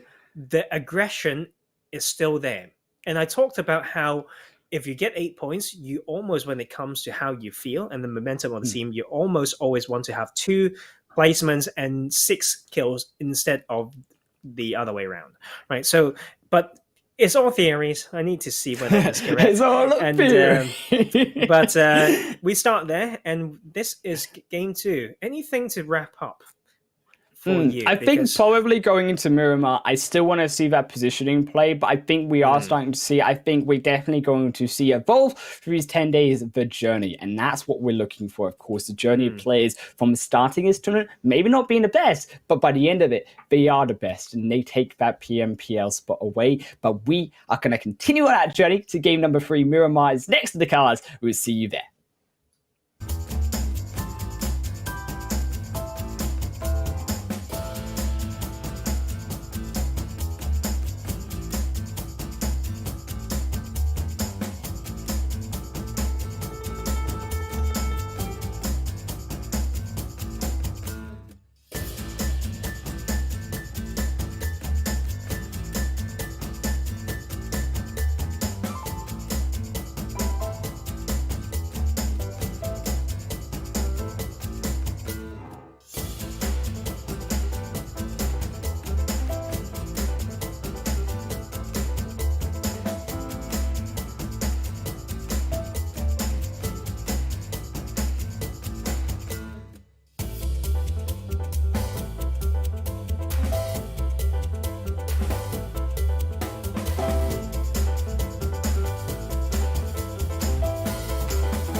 Welcome back to the PMCO UK Fall Split 2021 season, sponsored by Nimo TV, the official media partner of the PUBG Mobile Pro League in 2021, and also Xiaomi, where you at home can enjoy a super fast and lag-free PUBG Mobile experience on Xiaomi's powerful Redmi Note 10 5G. But we have now had half the games down so far, Tarzan, and it has not been, I think, as we expected it. You know what? Day one's always tricky. It's tricky based on a few things. One, like I mentioned 3 times now, but it's very key. Maybe a bit of a lack of data. 2 is going to be that emotion coming in. Whoever gets to warm up better first will have a great chance, I should say, to snowball, with that momentum. But you can also screw yourself up if you are not prepared, as well as allowing it to go even worse if you had a rough start. So all those things are just key skills, right? It's not just your sprays, man. I mean, to be fair, it's a lot more than sprays if you want to win a game with PUBG Mobile. I think, to be fair, though, we have seen a lot of the underdogs rise up, and as we're going to head through onto the standings as well after that game too, we see not the teams that, as we say, we expected to see on top. I think that Yemen, we mentioned, while they were very good, of course, but I think overall, actually, we're looking at the uncles as well, and we saw them take, of course, that second chicken dinner victory, not in the way that we thought they would. I think blessed by the zone sort of overall. Yeah, I think it's going to... We need a little bit more, right, for us to find out how they exactly play, or are they consistently consistent, right? Like as some wise men have said in the past, as you can see, Triple Sports Club, like after a 1-point game, like in game 2, like to be fair, it was somewhat close fight. You can see how every pixel, every small move counted there, leading to that crazy early boot camp fight, right? We're down to, so that 1 point there, help them there. Yes, exactly. And so those things, we need to see how they can probably carry that over. I don't think they are scared at all to come back stronger. I think that would be the key one there. And the uncles really slowly firing up. I mean, the uncles, for sure, they're firing up at Triple Sports Club. Yes, they're still on top, but that is all from their first game. They only got 1 point in that second game. And I mean, at least they've got 1 point, right? I mean, to be fair, at least 15 of our teams have got at least 1 point. TSC Legends, not so much. But you can see, the thing is, though, we talk about point per map, right, as a huge thing right here. As you can see, up to maybe 8 teams, like half of the teams right here, are getting, almost 10 points per game. And that's actually a very high, game average. So you can see there's a little bit of a separation there. Like the top half of the map really absorb so much of those points, and sometimes it's a little bit sad, like to see some of these teams in the bottom there. Of course, two more maps, I should say, to redeem themselves. Like Avoid is a team that I believe shouldn't belong there. So in the third map now, like they need to find their grip, find the style, remind themselves of the strings, and make something count. I agree. I think Avoid, we were coming in and saying, well, out of Group A, this is a team that possibly could actually upset some of the favorites, but we haven't been able to. And I think, of course, TSC Legends not doing well. I think Cherrick's also need to step up on the bottom of that leaderboard as well, where they haven't really found positions and ways to get into the zone. I think this has been the case with the first 2 games, where those teams who don't really read that zone right, where we don't have that idea of how to get in efficiently enough, but also effectively enough, that's where we see them fall down, and that's why we see them at the bottom of that leaderboard. Overall, though, to look a little bit on a brighter cloud, actually, we mentioned some of those teams are coming back to the top. I like actually the fact that we're seeing consistency through from both Team Savage and Example UK. And I think I want to praise when it comes to that positioning of Example heading into the zone, because they've been actually very good for the most part in getting to that late game for the majority of it. Yeah, which is something that we talked about in the past, where we want to see them fix, especially from PMNC. It was a little bit disappointing, to say the least, right? Like group stage, they've been hanging around like middle top pack, to say the least. Day 1, rank 1, right, in those finals, but like they have been gone since. But I think it was Naka to really make a statement for the team. And we talked about some teams needing to have that type of mentality, especially when you have the hype coming in after a huge game to carry that over, but guarding that line to not go too far. Yeah. And I think example, UK is still riding on that wave, and it can really add a lot of spice, especially based on the history and not being frightened at all in early game skirmishes. Yeah. I think that overall is consistency. We spoke about trying to find that team. Example, UK are possibly that team for consistency. They were very consistent back in the previous PMNC in the group stage, and in day one, it was just those second 2 days it really let them down, I think. But also, I think we have to note that Team Savage, who were favourites coming in, I think, to the finals, definitely with the audience more so voting for them so much, but actually to see them do well and have that consistency again, as you mentioned, 10 points per game, so rare for so many of those teams to grab it. However, I think that going into game 3, that's something, and through into game 4 today, we want to continue to see if they can keep that consistency, because I think that overall, you can talk about consistency, but a trade-off of that is that we've only played 2 of their 12 games that they will be playing through the group stage. Yep. I think it's just really hard sometimes based on these tournament formats. Whoever, it's like something is not fair, like in a way, but you need to bear with it. Like if you get to show first, you may have some of those like nerves, and you get to get analyzed first. But you know what, this time around we have many first times, and it's the first Miramar map ever for this tournament. First Miramar, and as you can see, Redmi Note 10 series, well, you, Corzan, at home, enjoy that super fast analog free PUBG Mobile with Xiaomi's powerful Redmi Note 10 5G. Buy one, get one free. No, I'm only joking. maybe they need a 3-point mode, to be fair. I mean, TSC Legends, they're still 0 points. I'm looking, Taz, and I'm panicking. I'm hyperventilating because this was a team that was supposed to go well. This was a team that was supposed to win PMCO UK. Even Judge and Euphoria, Bujo, they just can't do it. Hey, you know what? Sometimes it's about not used to the style of the lobby. Like there's different tiers that we talk about, different play styles across different levels of players and teams. You can catch them off guard. But you know what? I think they are angry. Like they're so pissed right now. They're trying to kill 20 players. I won't be surprised.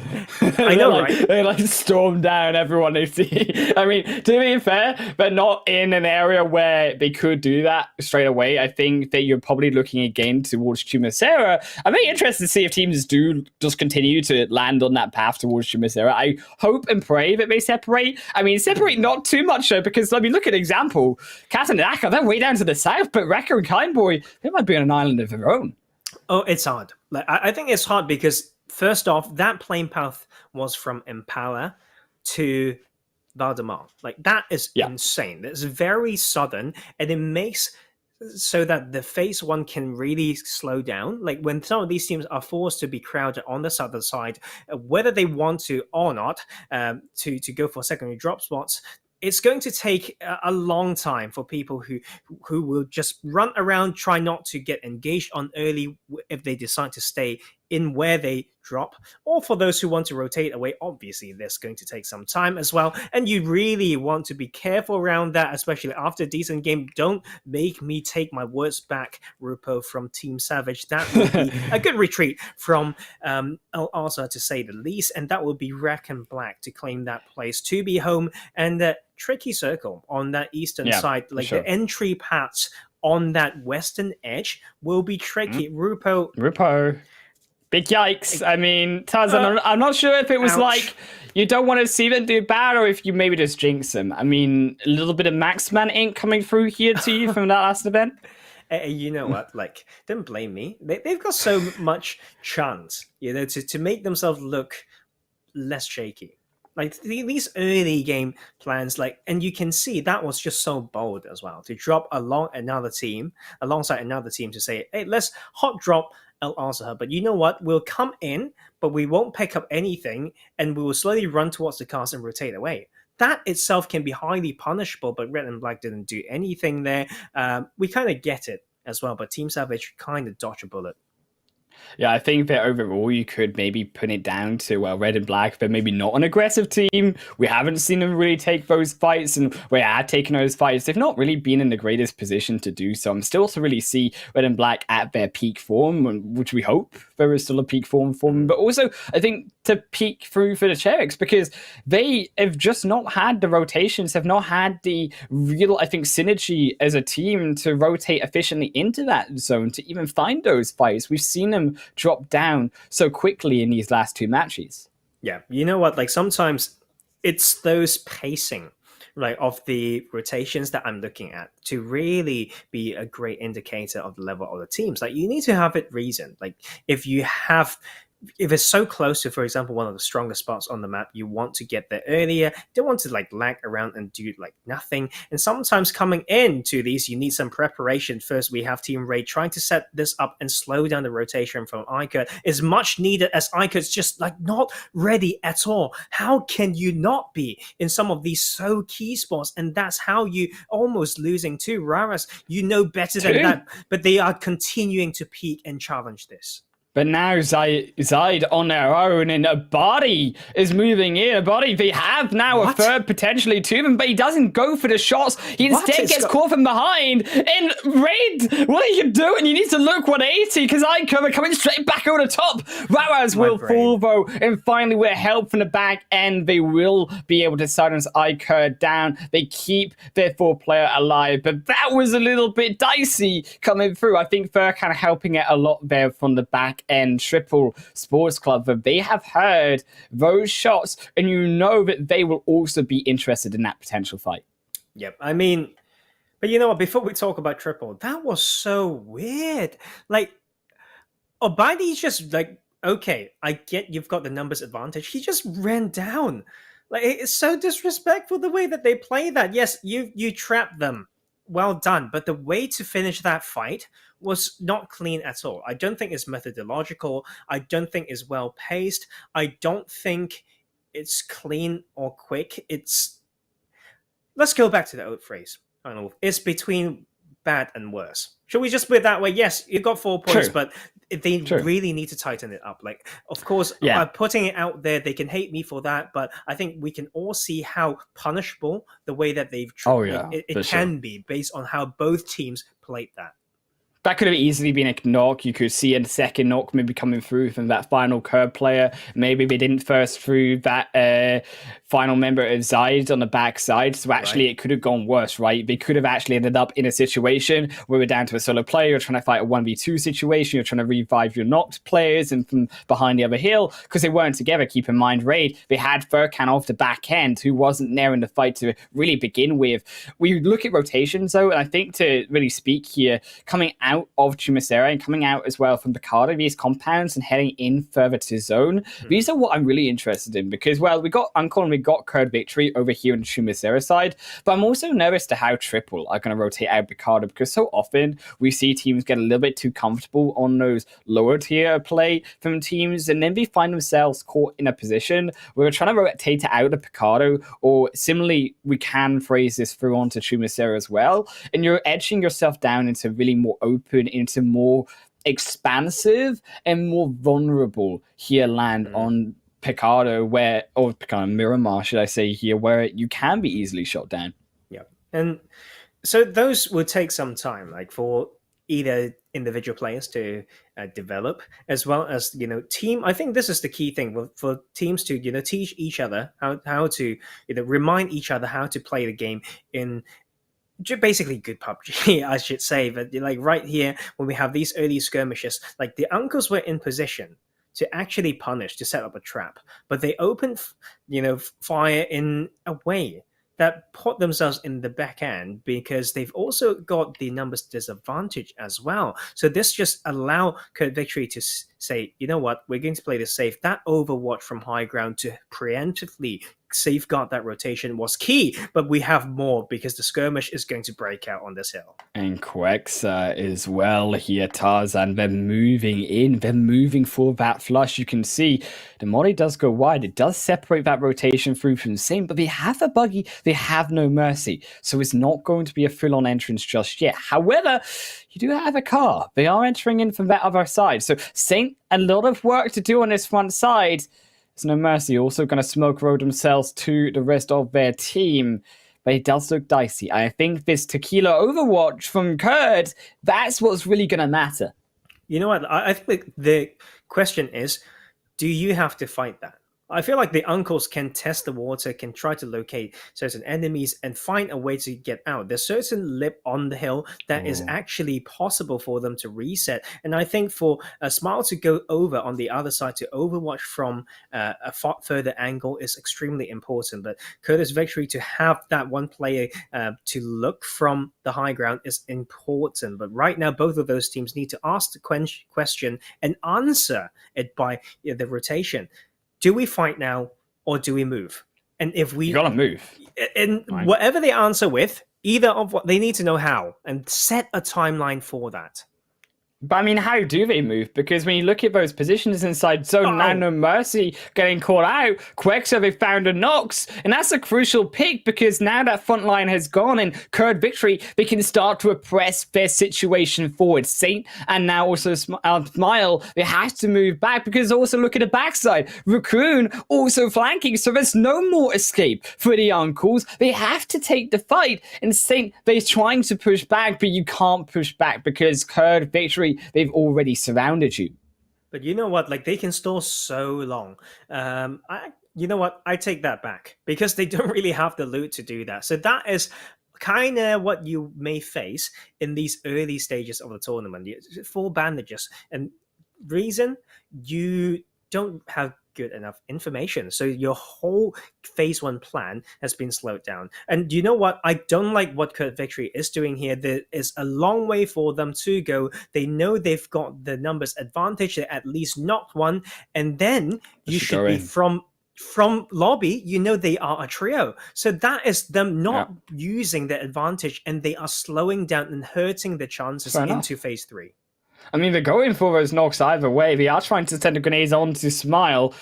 Will it bounce back? Not just quite. A little bit lower, it would have found Smile, but they are so low that could have been the first through. They will find a shot. It's a little bit of disrespect from Smile, considering which way that grenade did end up going, and now it is only going to be a solo player, and Saint will fall to Kurd Victory. They clean it out nice and quick and easy, but a blue zone has engulfed them. Not too scary, however, they do need to be wary of it, because as we mentioned, teams already going to now be approaching the entrances into that phase 2 shift. It did hard northeastern shift over, and I think that La Bendita is really where Kurd Victory, they're probably going to be eyeing up next, if not heading around the Picardo side and trying to make a flank, even maybe around Picardo Hill, which is a slightly longer rotation. But again, those options are limited considering they are going to be one of those last teams to rotate inside of that zone. Yep. And you know what? This circle is tricky based on how it complements the playing path somewhat for those who jump early, and for those who doesn't, it gave you so many possibilities in terms of the route to enter from the western side. So it tests these teams when it comes to ability to take these neutral fights. They will find each other on rotation. This might be one of that, and Cyrex is being put to the test. Oh, but Cyrax, it's down to Cable. Cable is that core player, that stable player as Cyrax that we wanted to take into account. But Scythe, they're also alive, but where is Scythe? They're on the backside, they're across the road, so it's so hard to get into that fight as a whole. Or should I say not across the road, they are behind the mountain. It is actually the rest TRG Direction who are behind the road, so they're the ones who are going to have to jump on into the fight, but they do so willingly. And now, unfortunately for Scythe, unfortunately for Cable, they just made that revive onto Prince, but I don't think it's going to be the case for the rest of Hype, because he is in a tricky position. He can't get towards him, and it still is that phase 3 zone. Tarzan, this shifts once more. Slow, very, very slow. TRG Direction with the double knot, and you gave the enemy time to crawl down, reset, get one revive, almost the second one, and you have not gotten anything. And now with the new shift, you may have yourself stuck on the southern edge when you could have controlled. You could have wrapped up the fight, confirmed at least 1 or 2 more kills, and then progress into more centered, strong position. Now they have themselves stuck around here with many teams possibly coming around this area. They are in the middle of this road. This is a very linear fight, and it can be very detrimental to TRG direction if they don't remember of the other sides of threats. There's a hill behind them and a road you gotta cross. If a team then gatekeeps them away, takes them from the back, and surprises them, you could see a TRG that also falls. But unfortunately for Cyrax, they're also in a little bit of a pickle because here comes Yemen also jumping in. And well, this is where TRG, they have to not only contest 3 players, but they have to now contest 7 because there's a full squad of Yemen who are jumping in. But TRG, they still take down Mizagi, reduce it to 6. Can they take it to 5? Yes, they will. Vortex is also going to fall and make it even a third as Cyrax will drop through a third knock against him as now 2 players. Make it 1 potentially. A Denny trying to survive. A Denny trying to look both ways, but they can't find the shots. Sprays down in. 90 left in the clip, but it's not enough. Cyrax, they have the HP. They will confirm away Yemen in a rush through disrespect. They will fall, but Cyrax still a question.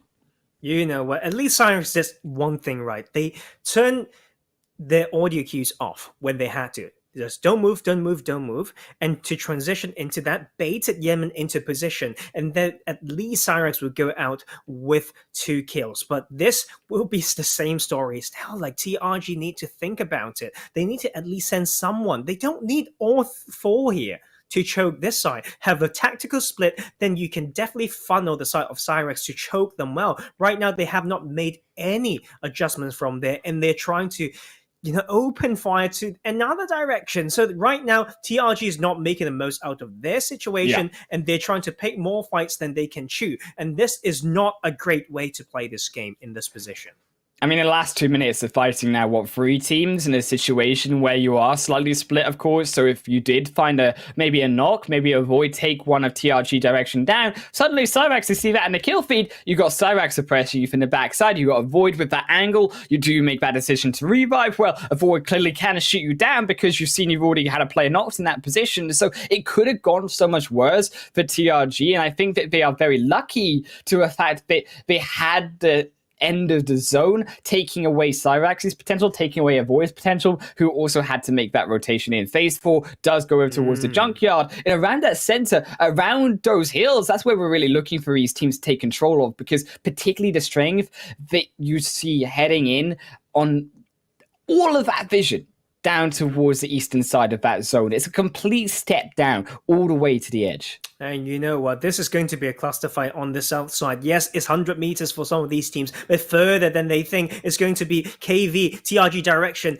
as well as AV joining the party on that side. And then Cyrax on the long range, they found a way to get out. It's going to be so crazy on this side. It's going to be comms. It's going to be about landing those shots and thinking what the price is if I do this right now. But TRG, they're losing another. Look at Cypher on the backside. They're taking down Nexus as well. And Rattle's now gonna fall. Yes, Tequila gets knocked, but it is disaster. And a big disaster for TRG. Nexus is the only one alive. They did not make the rotation in. They took too many fights. What did we say, Tarzan? They get smurfed on. And now KV, they're moving in for the flush. TRG, there's nowhere left for them to go. They take 3-4 different teams if you take into account Yemen. It's good. It's great for them to use the VOTs to find out what they've done wrong. They absolutely have the strongest position to rotate into the current strongest position earlier, but they didn't take it. Just open too many fights. You know what? I'm going to give them a bit of a break. Okay, I think I'll leave them to look at what they needed to do and decide of avoid here. Open fire a bit earlier when they could have gate kept. So I was going to go a bit harsh on them as well, but they made a break for it and now trying to control this segment. But there's more. There's more that they need to consider. They play 2 edge positions in 2 consecutive circles, and they need to know what that could mean. But there's also TRG losing, but that is also avoid opening fire against more than one team. Avoid, we do find KV, current victory. They better step a little bit up because here comes a grenade back down, strikes a double. Wexa, see you later. Is Cray, takes another in. Will a car defend? Tries to chuck one in themselves, but it's not going to find any. Does take them all over. Maybe a car could find something. Is now the molly, but it comes not quite through the rock enough. And now he will step back. Now he will use the ridgeline and avoid. We have to enter a little bit in, but look who's also behind him. Third party, Triple Sports Club are here to play as well. You know what? They've been waiting for so long. They've held their position first and now slowly coming into Swamp and sweep this side because they know the map enough that if they don't clear this out, the later rotation uphill, they may face more than one side of threat. That is the art of Junkyard. It's really hard to hold down. Zap Tips is going to deliver, but not before he got knocked back. And at triple, they fire the grenades, but avoid two. Then looking desperately to find those knocks onto Zephyr, but a revive as all it comes out. Broughty on the top end, also covering for them. Avoid the cannot stepper of that ridge line, but we do wait anyways. TSC, Legends on the opposite side, trying to snipe down. Vitoni has the eyes on Avoid, and for Avoid, there's nowhere to go, there's nowhere to escape. He has to go upwards, but into two different teams, into three of Curb behind him. Avoid, we might be saying adios. You know what? I'm so sad that the main Junkyard bit is not taken right now. Off to the north side of where the K and Y is for Junkyard is so strong as a hill, but you need to get there early. Maybe you don't want to over-rotate, but that will be called home by the side of Cyrex now. They got a little bit of hard game early on, but now they are in here and the pacing of the rotation has been great. This southern side is going to get dirty. All of these teams need to find a way in. It will be about to fight or not to fight. You can't go all in for anything because you'll be getting stuck. So it will be about that flexibility. When do we stop and fight? When do we continue with the rotation? When do we trade? And how do we form our rotation paths? But for a rest of Avoid, there's no rotations path to make, but they do so anyways. They're trying, but they're getting stuck. They didn't make the rotation, they didn't set up the vehicles properly, and well, Brady, they're just waiting, they're just gatekeeping. One goes down, and now Albert out of the picture. Cray and Farah soon to fall. You gotta believe it. Farah still steps up anyways, steps into the fray. Browdy also going low. Scepters did go down to the play zone. Surprising, it's also Zephyr now falls. Raid pick up one, and Furkan will also drop, and it's disaster for also Broughty entering in a beat buzz, but a zone does a little bit too much damage and he can't get the shots off in time. Farah now trying to escape to phase 5, but it too will strike them away and Farah will fall back towards so knowledgeable 12, staking down the information onto red and black is all they're seeing again. Gray onto 2. Is Nemo now also Shoxy making the revives, but K12 they're moving in. Oh, you know what? Like, this is where the other side is so juicy. That is Team Savage. You know what? We get out of that position early, but we'll slowly rotate in on that northern side. Parabot almost lost his life in there. Avoid went out, and that will be them. Just it's so hard to watch, like what happened on that southern side. But you know what? They've got more to fight. It's going to be K12 leading that charge. One last one standing. Beast trying to be the beast himself. He is face checking Red and Black into her own demise, but Kisheri, they have now the only player alive, but they still make a kill happen. One on the board for them. Kajeri now going to move forward. They have also more in the back. It still is going to be Beast making that revive onto Prana for K12, but we need to get in. As we said, phase 5 now in the picture. Phase 6 only going to be next. Jerry going to fall down. Now do we make that revive? Do we get out of there? That buggy, that car is smoking. It is not healthy. For Shoxy, they're being gatekept by Team Savage. Now moving in on the back end. Team Savage moving past the rock. Shoxy repositioning. K12 repositioning too. And K12 should be able to take down Zaza. You do feel is Raid. They will drop next. Away by the hands of TSC. Yaya and Bujo stepping up. Oh, you know what? This might be their game. Like these, like experience and the right trades coming in at the right time to open fire will mean that they have a better pacing compared to these other teams entering the late game. We're down to 30 seconds in phase 5, and TSC is in a great position to progress in. They would enter that hilltop, have access to those dips, and that is the pacing experience, guys. And we want them to deliver. We're down to 7 teams, but this is going to be a very empty circle. It will be very tricky to play, and they need utilities as well as those cars. Sherrick, I feel for them. You've got to think about now the healing strategy, but healing is nothing going to be the case here for Team Savage. Double drop, double dosage is now making it a triple. It's K12 to be first of the way. Team Savage do confirm the first kill of the game, but they lost half their teams already from it, and now Yuvi as well on the backside makes it so difficult to really contest overall. Zaza as well trying their best overall to enter in, but shot each and every way. Zaza, there is nowhere really to go at this point, a little bit late on that rotation, but we still survive anyways. And now the revive's going to come through from Team Savage, but look at TSC. You mentioned their position inside zone, Tarzan. Cyrax are moving in, but we just cannot manage it. TSC, they have the control. They have this game in the bag, you got to think. You know what, like with the numbers advantage, it could just well be the case. You can see they are so aware of, although they want to take a more center position, the 360 awareness still there, everyone to take it off aside, and that will be Cyrax. Actually 8 kills on board. Yes, the trade was made, but that is a great amount of points for them to come in. Cable with the Overwatch will strike from outside the zone. That will be more for him to deliver though, only with the red dot and more distance to cover. It's not going to be easy for Cyrax, but they have done quite well so far in this game 3. And considering that Cyrax, they were getting caught on the edge of the zone, but they're still alive. They're trying to take down Euphoria, but finally, they will take them through. Yeah, Jaja confirms Cable out, and so with it, the rest of Cyrax. Sherrick, but we're still alive. Sherrick inside the final 5 for the first time, alongside now RLX for the second time inside that final 5 too, but can they step up with the kills? Well, that's what we're really looking for them to bring to the table. We're red and black. They will be no more. Down as well and out as Sherrick still entering up. Still trying to find out flank, but Paraboy has their eyes on every single one of those players. You know what, like Team Savage still a little bit slow when it comes to getting and capitalizing on their position. Yes, of course, that mid-game double knock on themselves will make it a little bit harder, but if you want to kill anyone, that would be the chance. Sherrick's another passive team would get knocked, and that would be Paraboy just pushing in. Got no fear. With that Tommy again, he tries to push more, but that will be the control coming in after all. 3 up top looking for him and overwatching. He needs that control, and the new zone actually will go over to them. That is the important mindset, not to go too far, just wait for the shift, and they need to control the circle right now.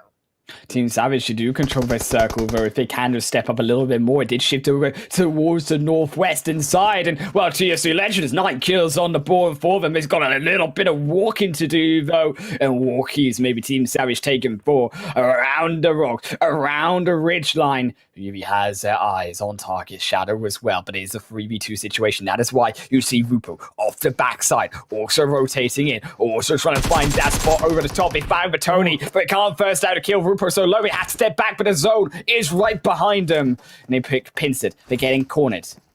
You know what? Like, that was so hard to play. Like, and they found the position, and TSC was ready as well. They slowly creeped up, and they just find a way to peek and shoot, but that is Shadow with the return, and that would just really slow them down, and that is not going to be easy. TSC may need to make the trade, and will need to think about using soft covers. TS can maybe come in and get even more.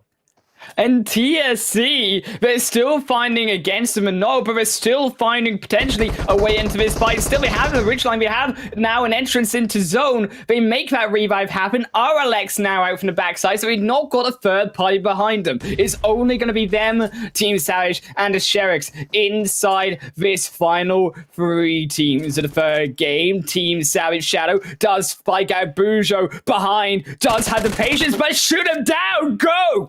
Shadow gets him. Finally, they step up. Finally, they take down a second. Euphoria with his back turned as well. And it's disaster for Team Savage. They have eyes not in the back of their head because Sherrick don't even turn in the fight. They let Team Savage take everyone through from TSC. But now, do Team Savage have the confidence to push in? Well, yes, they do. They take down Jaja. They look for the final one. But Tony does strike one in return, but it won't be enough. TSC down in third. Team Savage take through second, and now it's Sherrick's. But they have to survive against a ruined Team Savage. But do Sherrick's go in? They should be. And you know what? That's the prime time, and that's important, and they made it count. I can't believe they took that. I thought they were the most passive team ever, but they made one thing right towards the end there, is to strike at the right time to stop the reset from coming through, and they take the chicken dinner. Oh my, yeah, I just did not expect that at all. 5 kills through for them. I mean, if you wanted a chicken dinner, you go for that right now. I mean, to be fair, Team Savage, they were ruined off of that final player, Bertoni from TSC Legends. But TSC, they ruined themselves. I mean, 2 players end game with their backs turned, making it airdrop loot back close in phase 7. TSC, they got some problems they got to fix. Well, it's also the landscape making it incredibly hard, though. Like, it's the continuously changing amount of information that's so hard. I think one thing that Team Savage did so well there was maybe Shadow to try to reposition by crawling along that edge and just keeping track and just try to strike when he found the best time, like for the given information. And that is what I love to see. And that's, you know, Team Savage, we've been waiting, and man, like that practice and all those, should I say, the burns from me through all of that previous tournament might have worked. I shouldn't give that to myself the credit, but you know what? We've got some scores to look at to say why we said what we said, and that is going to be Team Savage at 18 points after that one, but Sherrick's leading at the top, and it's going to be so interesting because TSC Legends is slowly coming back, to say the least. The bottom 2. Tarzan, the bottom 2 teams taking the top 2 spots on Miramar. 20 and 19 points for them. Team Savage, Mr. Consistency right there. That's the type of bare consistency that we're looking for. Cyrex as well, taking through 12 points, and Raid in 5th with 11. I think that to an extent, I'm proud actually that Red and Black were able to step up. I mean, we questioned them and their fighting potential, but yet they were still able to grab themselves 3 kills, and also they were able to grab themselves, in fairness, their 6 placement points, so 9 respectively for them. That's kind of what you're looking for if you're trying to average out consistent results. Yeah, there's more though, a lot more for Red and Black, based on the way that they've lost some players in games 1 and 2.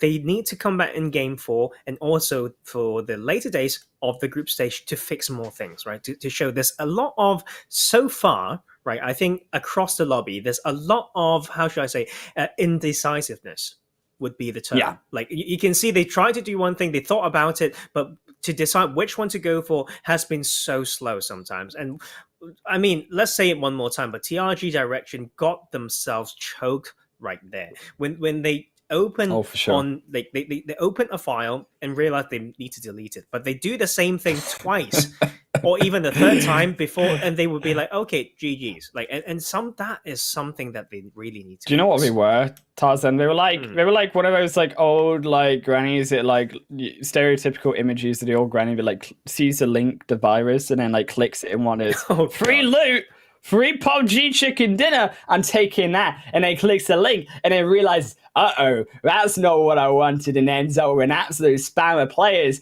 all on top of her face. And TRG Direction, maybe they should have clicked that link onto those players, because they fired back, and they fired back hard. I think that too, also, we have to be looking at the fact that Yemen, not that consistency that we were really looking from as well. They stepped in when they didn't have that respect. Again, we talked about it in game 1 and 2, respect of teams.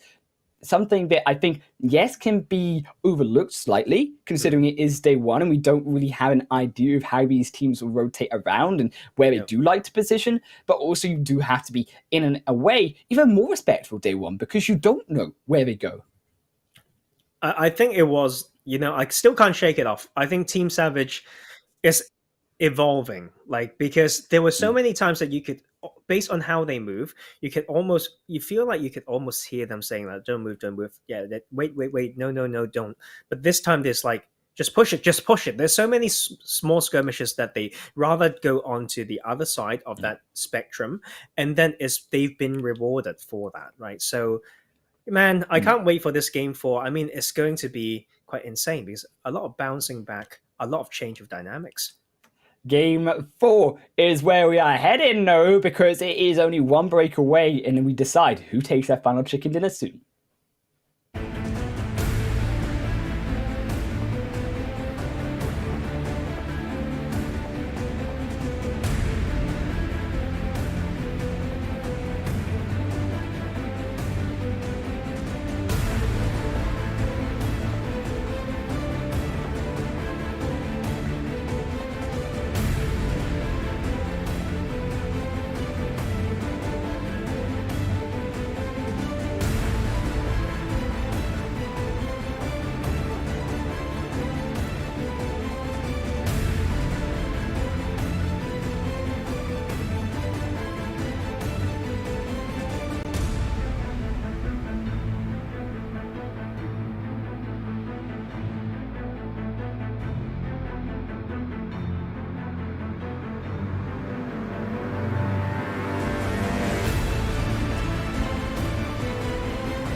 Oh, Tarzan, it is one more game to go of the first day of the PMCO UK Fall Split here. Of course, my name is also Harlan Wolf, and a little word to our sponsor as well, Xiaomi, who are bringing the super fast and the super lag-free PUBG mobile experience on the powerful Redmi Note 10 5G. And Tarzan, looking towards now this final game, oh man, it is going to be spicy because, yes, we have seen Triple take through a dominant game one, but we have seen a lot of different play coming through from these teams, game two, game three.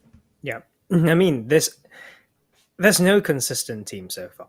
It's like everyone's going through some emotional roller coaster, and Like, same with the brain waves. So something is like you've done something incredibly well once, and then you have a huge mental fart the next skirmish. It's like something like that, right? So something like that.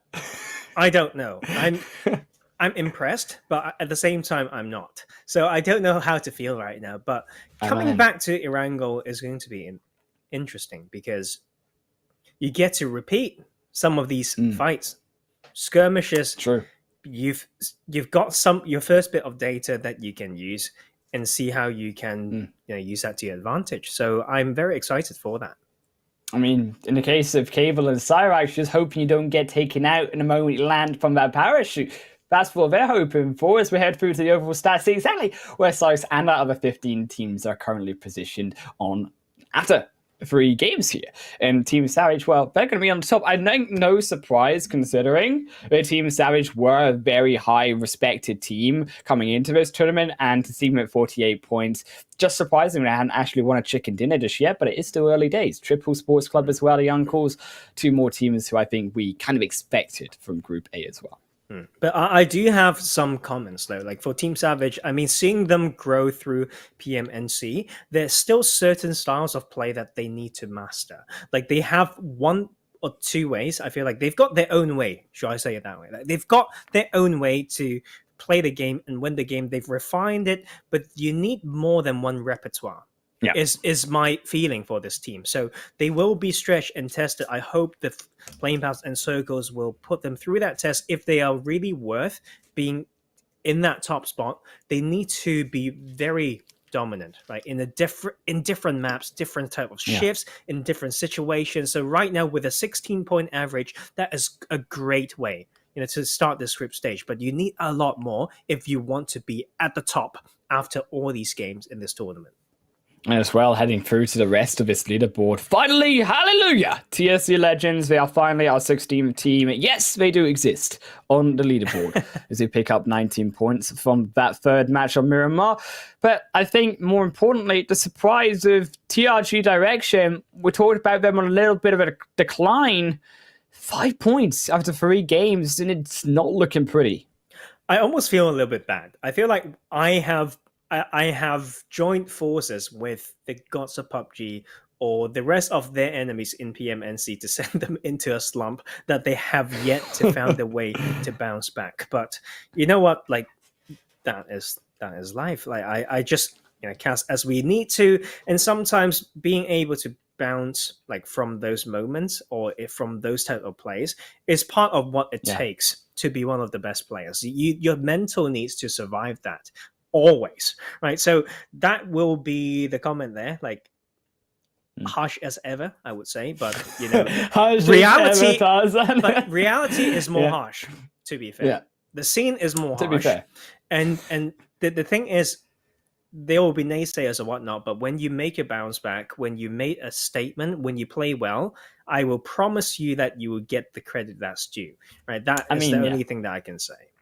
To be fair, I mean, trying to please Tarzan guys at home is like trying to pass the Gao Cow in China. That's what it feels like sometimes. So don't be sad if you don't impress them after the first day of play. It takes a little bit of time.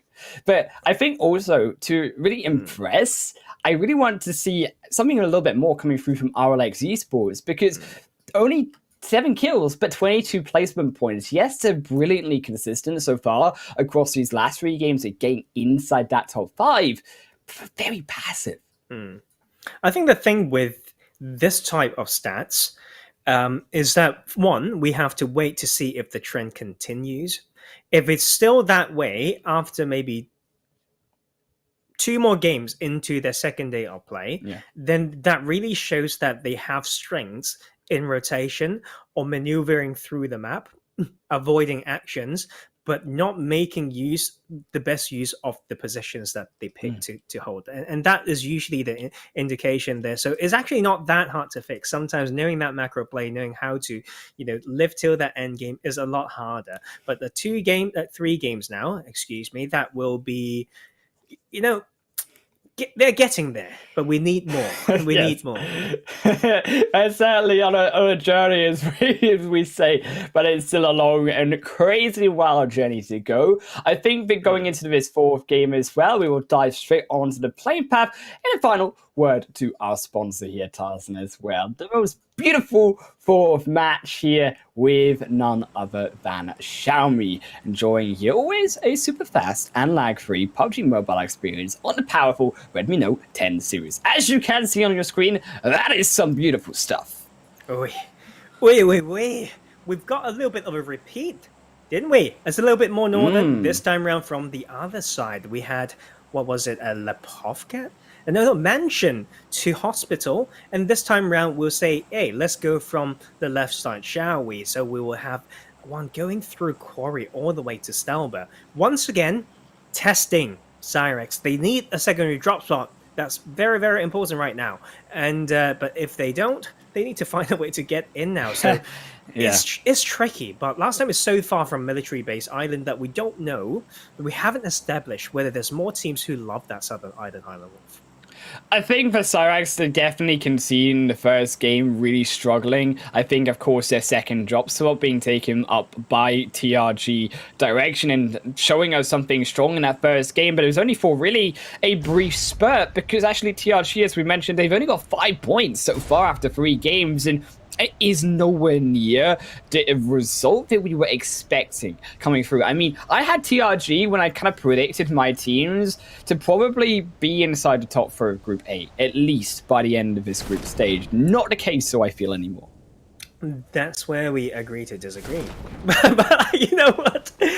Because I'm just harsh, but I think it's that effect that I like talking about from one tournament that can carry it over to the next, right? So it seems like that is something that I don't want to be right on, but is somehow still showing those signs, right? But what's interesting is, once again, a little bit of complementing of the playing path, at least for the early parts of that playing path. So we have a very southwestern circle, phase 1 circle that really rewards teams who know Quarry, I should say, and the early game, Savage and Shadow, who's been popping off towards that game 3 right there, and now landing some of those early shots, but Yemen Esports will be able to maneuver away. So this is great. I think it really shows, it's not showing the enemy teams all your other cards, but because of the playing path, it's showing you half of them. Right, so that will leave some mystery for the other teams who are studying this map or this game, and there's even more to consider, especially for Southern Island.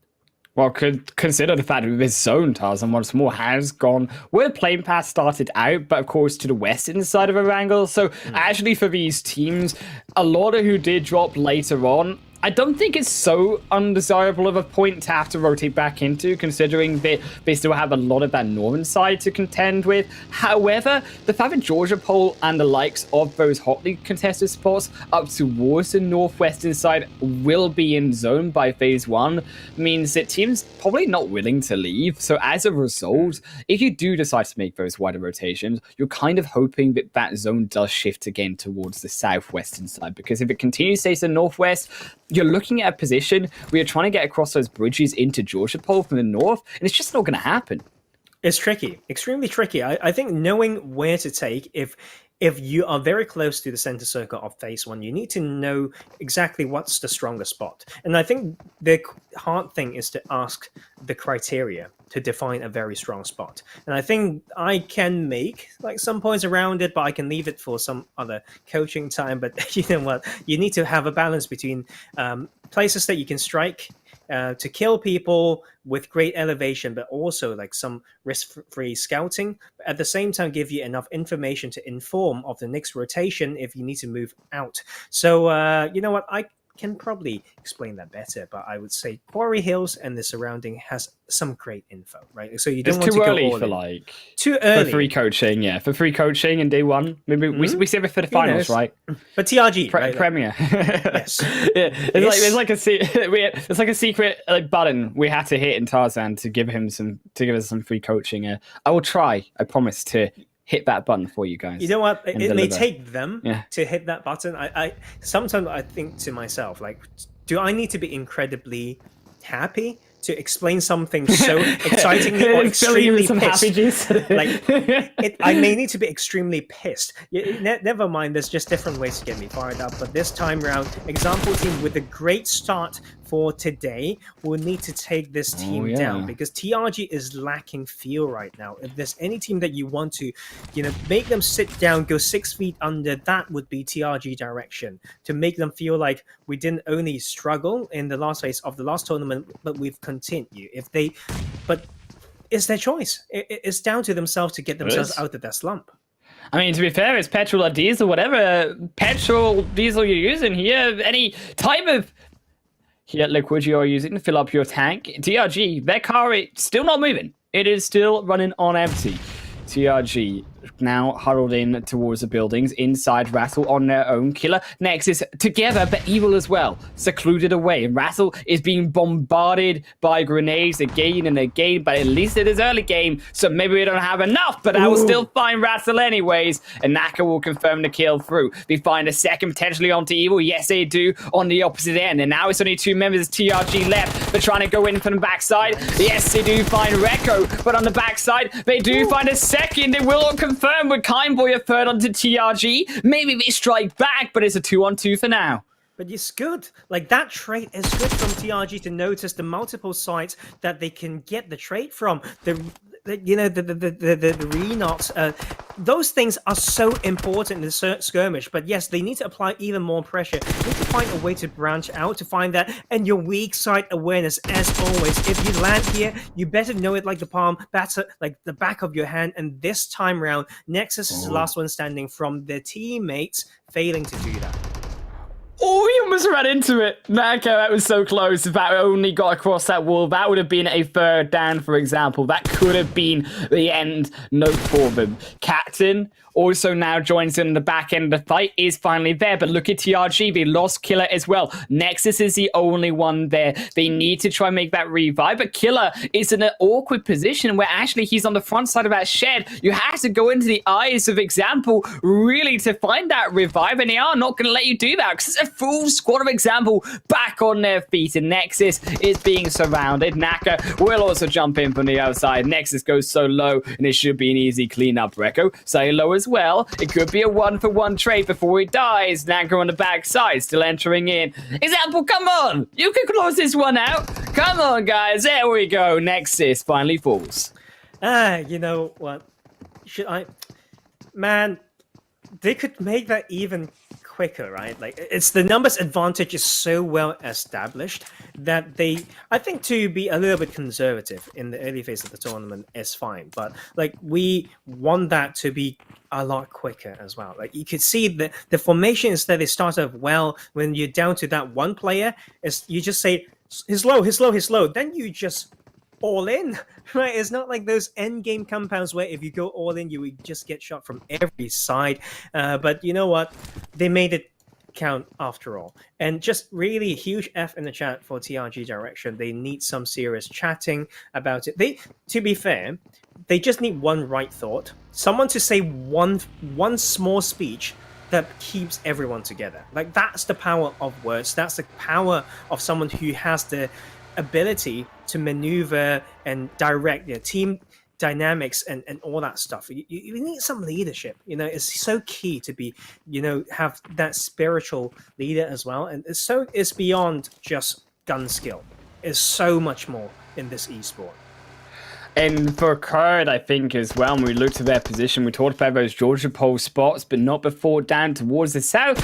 Sherrick, who we argued for not being that aggressive team, do find 1 kill for now. They're hunting down K12, and it feels like with that victory, they've got some life in them.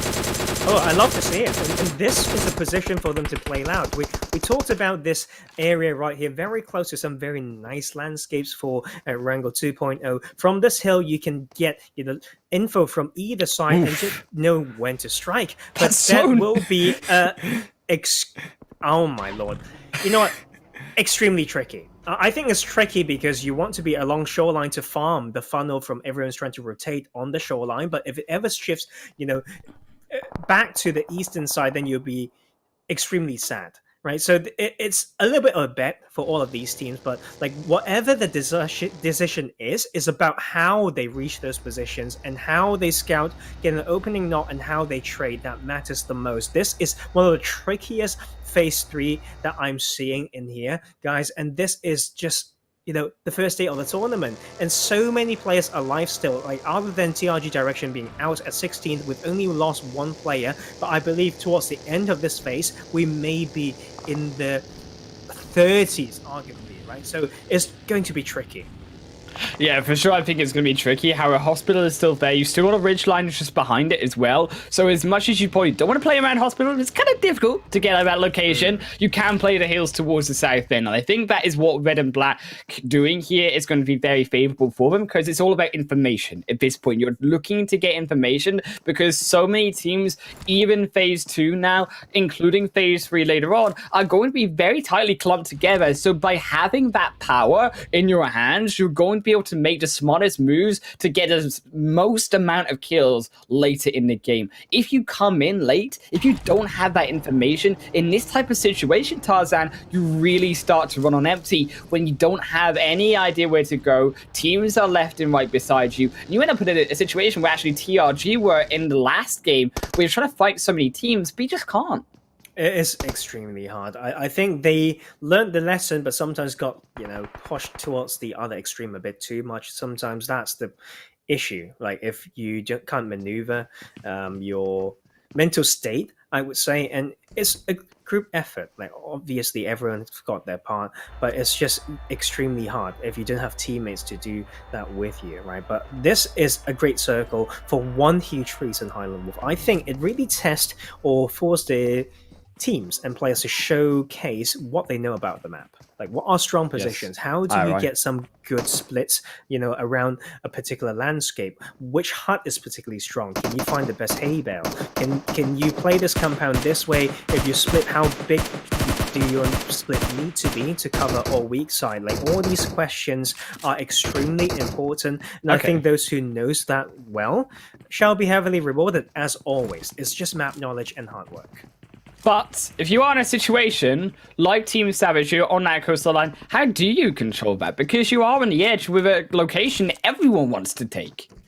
I'd say just know how far you can control your sightlines and be very aware of where you don't have info, and then start to have a plan now. Okay, there's a lot of teams still on the move, like in this phase, but if your team that have found a place already, you need to prep for the next phase. If it goes there, we should do that. If it goes there, we would do something different. So those should be discussed already. And now that we've seen the next zone being not so crazy, we've still got some water in play, but that is where these teams execute. They need to be quick. They need to be prepared on that second where it pops is go time. It is go time for, unfortunately, the rest of Yemen. It might be good night as they too fall out of the picture, being kept away by Knowledgeable 12 as their also code victory do continue their push inside. They have gone as quick as possible into this zone. They do control those hay bales, but they have a little bit of those ridgelines and a little bit of flat space to work with that isn't so favorable. And against Cyrax, they have those eyes, that information already on them, and this is what we said was so important. When you have that information, you can start to pin code victory on the edge of this zone, and if you can hold them for long enough with this phase 3 jumping on in, they start to run out of time come phase 4 if you can keep them in that position, as we say. Team Savage are letting players through, though, into zone. And this is also a concern because Team Savage moving in, by letting teams leapfrog above them, then it makes it difficult, even more so, for Team Savage to jump in as well.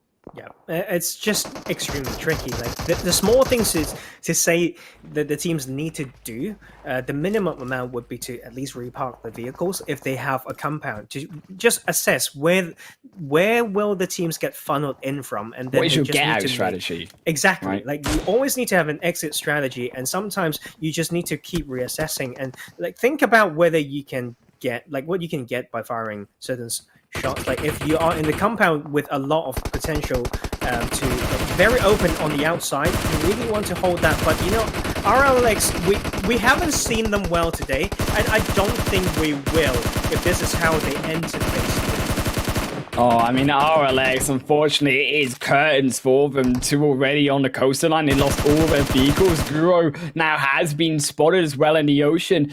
And there's nowhere for Guru to go. Guru, at this point in the game, you either stay in the water and you pray to survive inside the zone, or you go on land and you just give up. You just let uncles take you. And, of course, the former option slightly better for RLX in this situation. Red and black also on the outside means they can't even push back towards where they originally were located, because as we mentioned, teams now situated inside the zone everywhere around them, and this is why you needed to establish, in the case of RLX, somewhere sooner. Yes, it's incredibly true. Like, if you want to make this sort of rotation, you either do it a little bit earlier or have a plan B. It's on the very saturated side of the map. Like, whatever's here has been in here for, you know, a phase or two, because teams know that they may get pushed to the shoreline. So it looks like they just panic over rotate and push themselves to the coastal line into the sightlines of another team who has taken another power position. But this time around, all these teams who have gone to like full send mode to the coastal line need to rethink. This is when they would be pushed back. And we talked about this already 2 phases ago, that they should be situated in positions to prepare if this happens. And then, to be fair, it's not even endgame, it's just mid-game. It's phase 4 and 5. Like, you should be able to find those. And we can see Sherrick's actually on the move, leading someone to on that southern edge to scout first. There's some pacing that is looking great by the looks of it, but we need even more. TSC is put to the test. One of those teams who want to hold on to that very western position now need to move out. And Example team, we know, Example UK been aggressive, but need to find the right time to strike in this position out of the circle. Well, if they strike and they don't find those knocks, then you lose that player of Examples. So this is where Kindboy has to be so careful and so disciplined on when to trigger down onto TSC. And that trigger discipline is going to be tested in this situation. Also, Avoid, they are in a little bit of a risky situation, but we do strike down one onto Curd Victory, and that car will fall to them. But the rest of Curd Victory, they're now going to fall the rest of them. The second will get knocked. Raccoon barely makes it in, but won't survive much longer, and Avoid do take the 3 kills. And I think this was just a little bit too aggressive from them overall. It's also Team Savage Powerboy going to drop in all. You know what, like, this is time, like, for them to strike from that position, avoiding exactly what they need to adjust the focus onto that western side. Of course, it's simple gatekeeping, but you can see they are still keeping an eye towards center zone, and those are beautiful. Albert joining Insania back. Old teammates, Sons of Odin last split, now back into this squad, joined by Farah, one of the top performing fraggers in all the tournaments he's been showing on. So this is a squad that we've been waiting, but this is still early for this game, but it's not too late to bounce in game 4. This is exactly the type of aggression we expected coming through from the ex-Sons of Odin members. And I think also to an extent from Farah, because when you look at these players, they are inherently very aggressive players from the UK region. And I think that we have seen that through multiple tournaments previously. I mean, Sons of Odin was one of the staple aggressive teams of UK, and Red and Black, they're trying to put a stop to that, however. And maybe they do put a full stop in that, as they're it does strike over the edge of the ridge line. They are still focused on Team Savage. You do have to be careful, though. Again, the problem of, do you take down too many teams? Because here, Team Savage, or Avoid, should I say, they are on a little bit of the island where they have to defend so many coming in. I mean, uncles as well.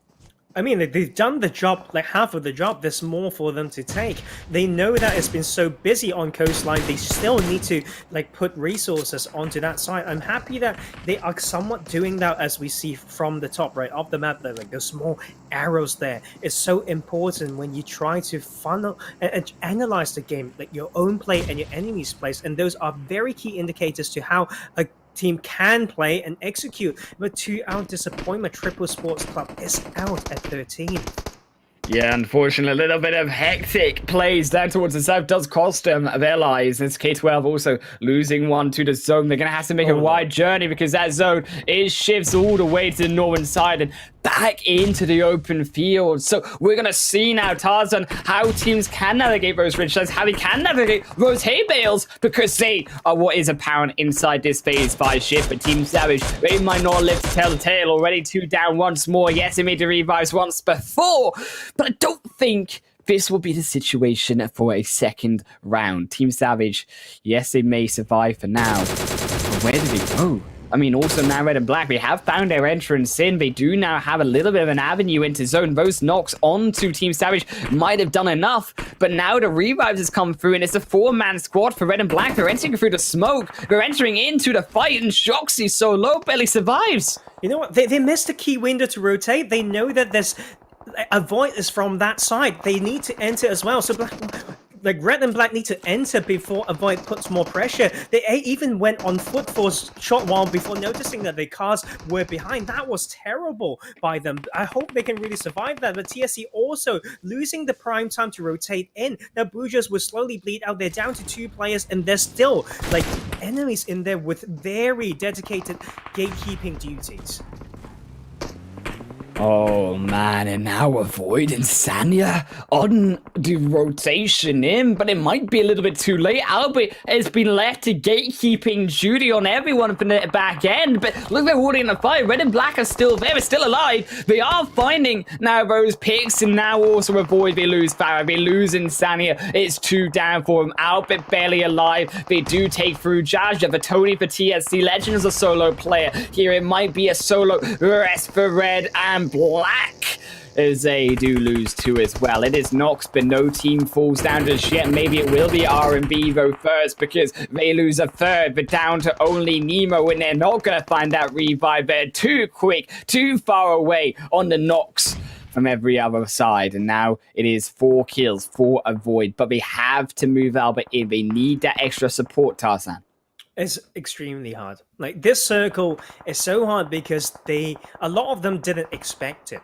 A lot of teams actually went out. So the TSC went out. The dedication, the bet is like Red or Black, right? And they picked the wrong one, and then they just get punished. And we're down to this very tricky belt of the map where it's about the knowledge of every hay bale, like every bit of position, the timing. So today's been great so far, and Red and Black, doesn't matter, Red or Black, both is out.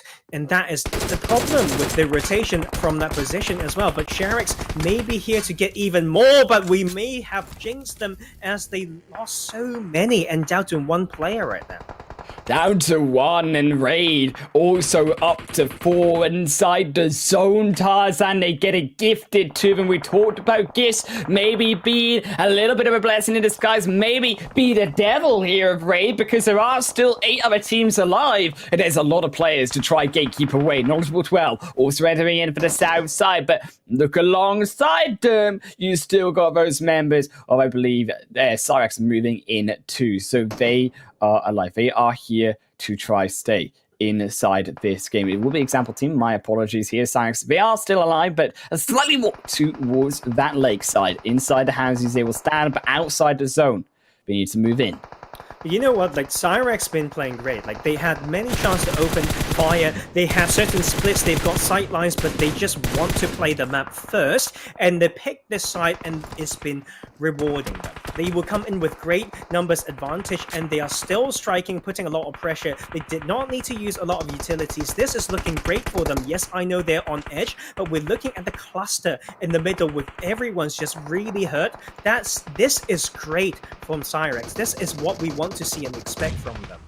Oh, but a Void, they've got nothing left. They lose another player, but not before the rest here. Yemen will fall below them, and now the rest of the Void up to 7 kills. But can they keep Farah alive? Can they get those placement points? Because there's still 8 teams alive, which means the placement points, they are not high. They're not high at all. And Team Savage are hunting them down. They take down Cray, and Sherrick will find a kill. Aggressive now, and they wake up.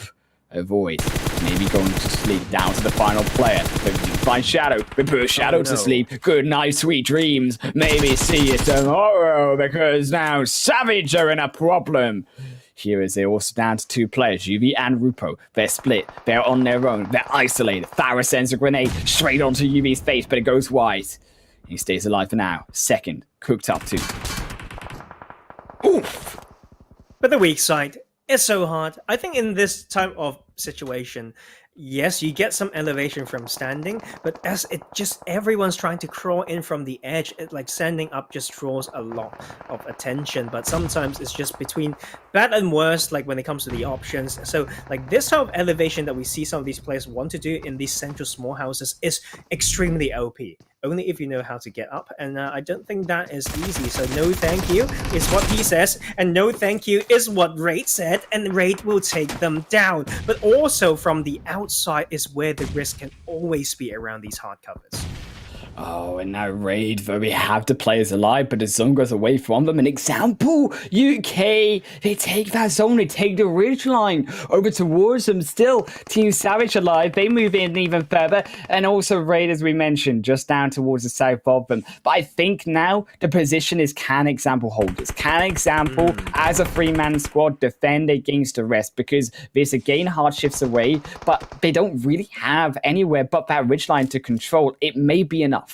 Yeah, you know what? Like as a trio, they need to think, how can we position to be a 3v2, 3v4 from time to time, and not 3v9, right? So like when you have the position in the zone, you need to decide which segment you want to control, because you can't fight absolutely everybody, and that is Cyrix clumping there. They don't have a choice to, and that will be terrible for them. Oh, Cyrax, they feel that pain. Clumping is never where you want to be late game. And they get punished for it. Rupo punished by the zone, but not before he takes down Joker. And right down to a solo player for him as well. Making a duo, should I say, is Ferk. Ferk is alive still.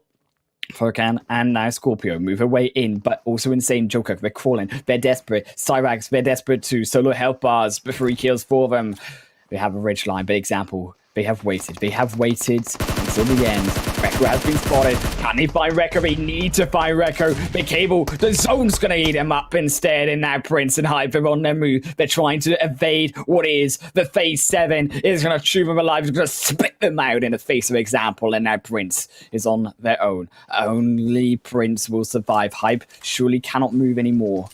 As phase 7 continues its oppression. Furkan now moving in as well. The rest of Raid on the flank side. Example, they may be too a little bit interested in Cyrax. They've got to keep in mind there's another team. Yes, they take down Hype, but Prince is that solo player. Prince also going to punish through the rest of Raid. They cannot find a break in this 4th game. And now Captain Rekko. The 2 solos here remaining, for example, inside the zone. One still tanking up phase 8. And that's going to be a 3v1. Example from the position, just holding so well. It's time to wrap it up. And they have done exactly that. And you know what? That is what we want to see from this team. And it's just so much better than what we expected. It's like they're changing my perspective. Like I said, when there's credit there to that's due, I would happily deliver. And to first decide to hold a position that gives them options and not overcommit to coastline like many teams did, they actually, like, that was the best decision they could have made today. Yeah, I think that overall, their Raid, they were very patient, and they played, of course, for those placement points. Yes, it didn't work out in those kills, but they were still able to pick up those points, and they were able to be that consistent team. And that's what matters when it comes to that final game, to pick up those points, because they were looking a little bit dicey after their last 3 games results. I think also, to be fair, example UK stepping up again in this final match. And yes, we have been consistent-ish. Yes, we've seen them fall a little bit over in Sanhok. If we remind ourselves back to the second game, game, but again, stepping up where it needs to be. And that's what we want to see. We want to see these teams on their mental state, even if they fall down the game before Tarzan, to be able to get it back together the next game they go into. Exactly. And today we've seen actually, how would I say this? A lot of indecisiveness that is arguably understandable. But also, what I'm happy about is you can see a lot of good thinking coming through. It's the execution and the pacing that is kind of messing it up. But the thinking's there, right? So as someone who wants to see, just love seeing great Pubg and get absolutely switched on and turned on by great play, and that is a good way to start day one and to set us ourselves up for the expectation to see even more. Yeah, I think overall, actually, to be fair, that we have seen a very wild first day, we could say. I think it hasn't been the cleanest of Pubg. I will be the first to admit that we're still expecting a little bit more when it comes to these 16 teams. But we still have Group C and D tomorrow. So there's still a lot more to look at. I mean, we've only seen half of the field, and we've not even seen Gaijin, we've not even seen Rescue. And just a little hint that Gaijin, obviously, they did change their roster. They aren't the same team. You still see Prado and Costi, but on a different squad tomorrow.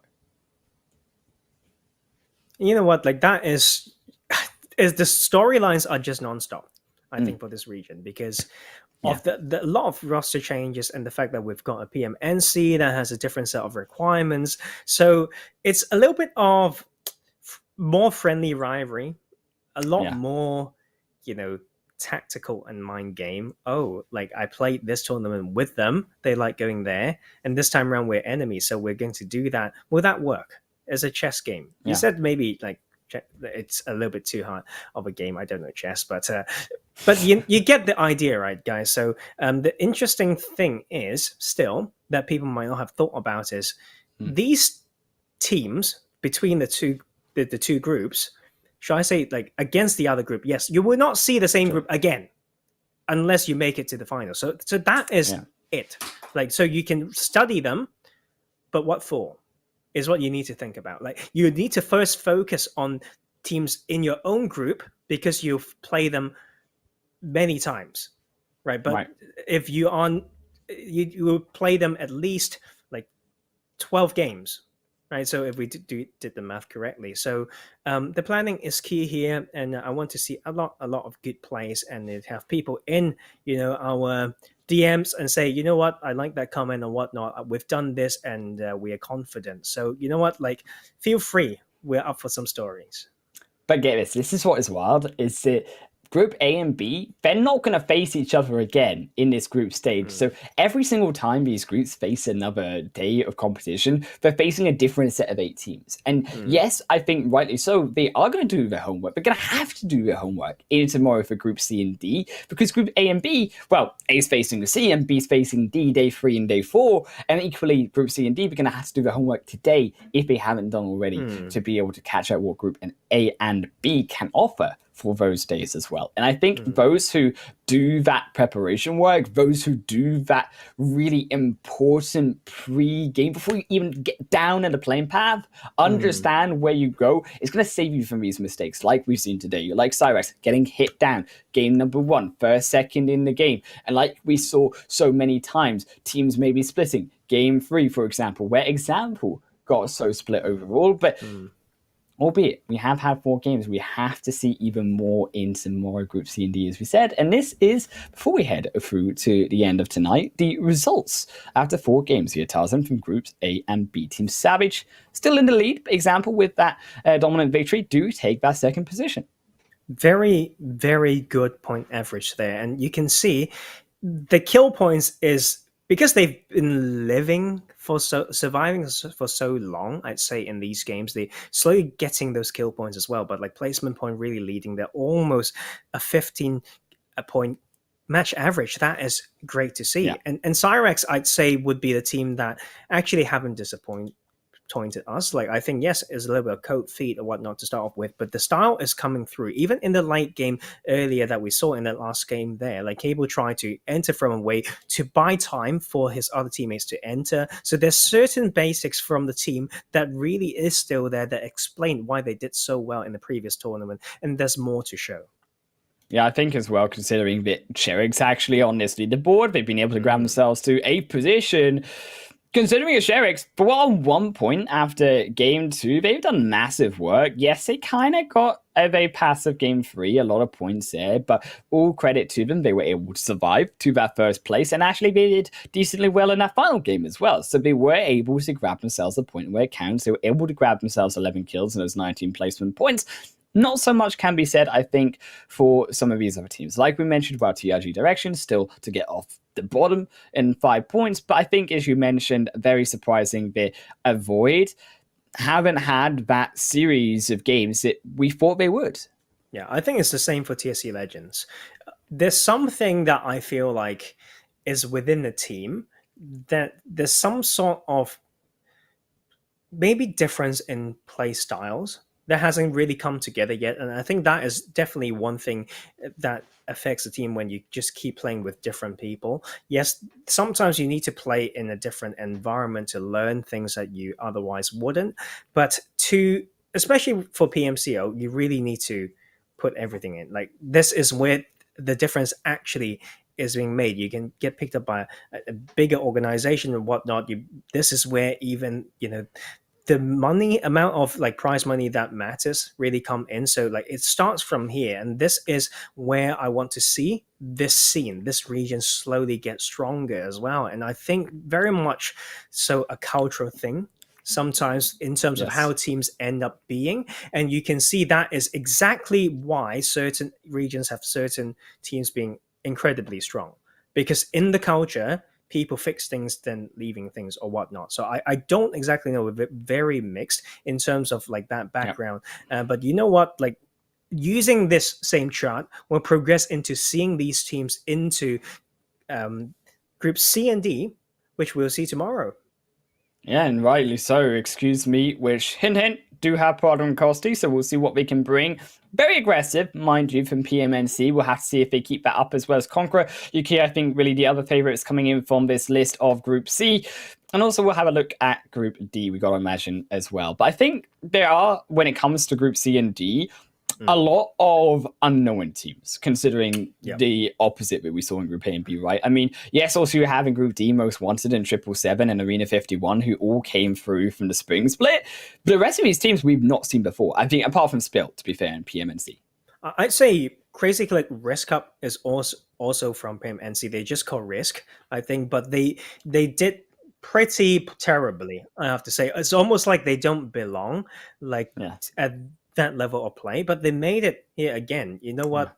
I've been harsh, but I had my reasons based on how they made rotations or whatnot. They need to change it. They literally, they have to change it. Like, you come here to win, and your time to learn, what's not over, you're always learning, but you had a huge lesson from that previous tournament. So that squad need to, make some serious change. And I'm expecting them to, because like, experience on stage is extremely precious, and it's definitely enough that was seen on screen for them to come in stronger. And I do wish them all the best. And you know what? Tomorrow is going to be interesting, because we will see some of these teams with a little bit of a different roster, as well as some friendly rivalry here and there, like just between the different teams. And you know what? With a fresh pair of eyes as well, I will see these like both new and old teams. Yes. A fresh pair of eyes indeed, is tomorrow. We have Group C and D on the cards, but that is going to be same time, same place on PUBG Mobile Esports and PUBG Mobile Europe on YouTube channels. We will see you there.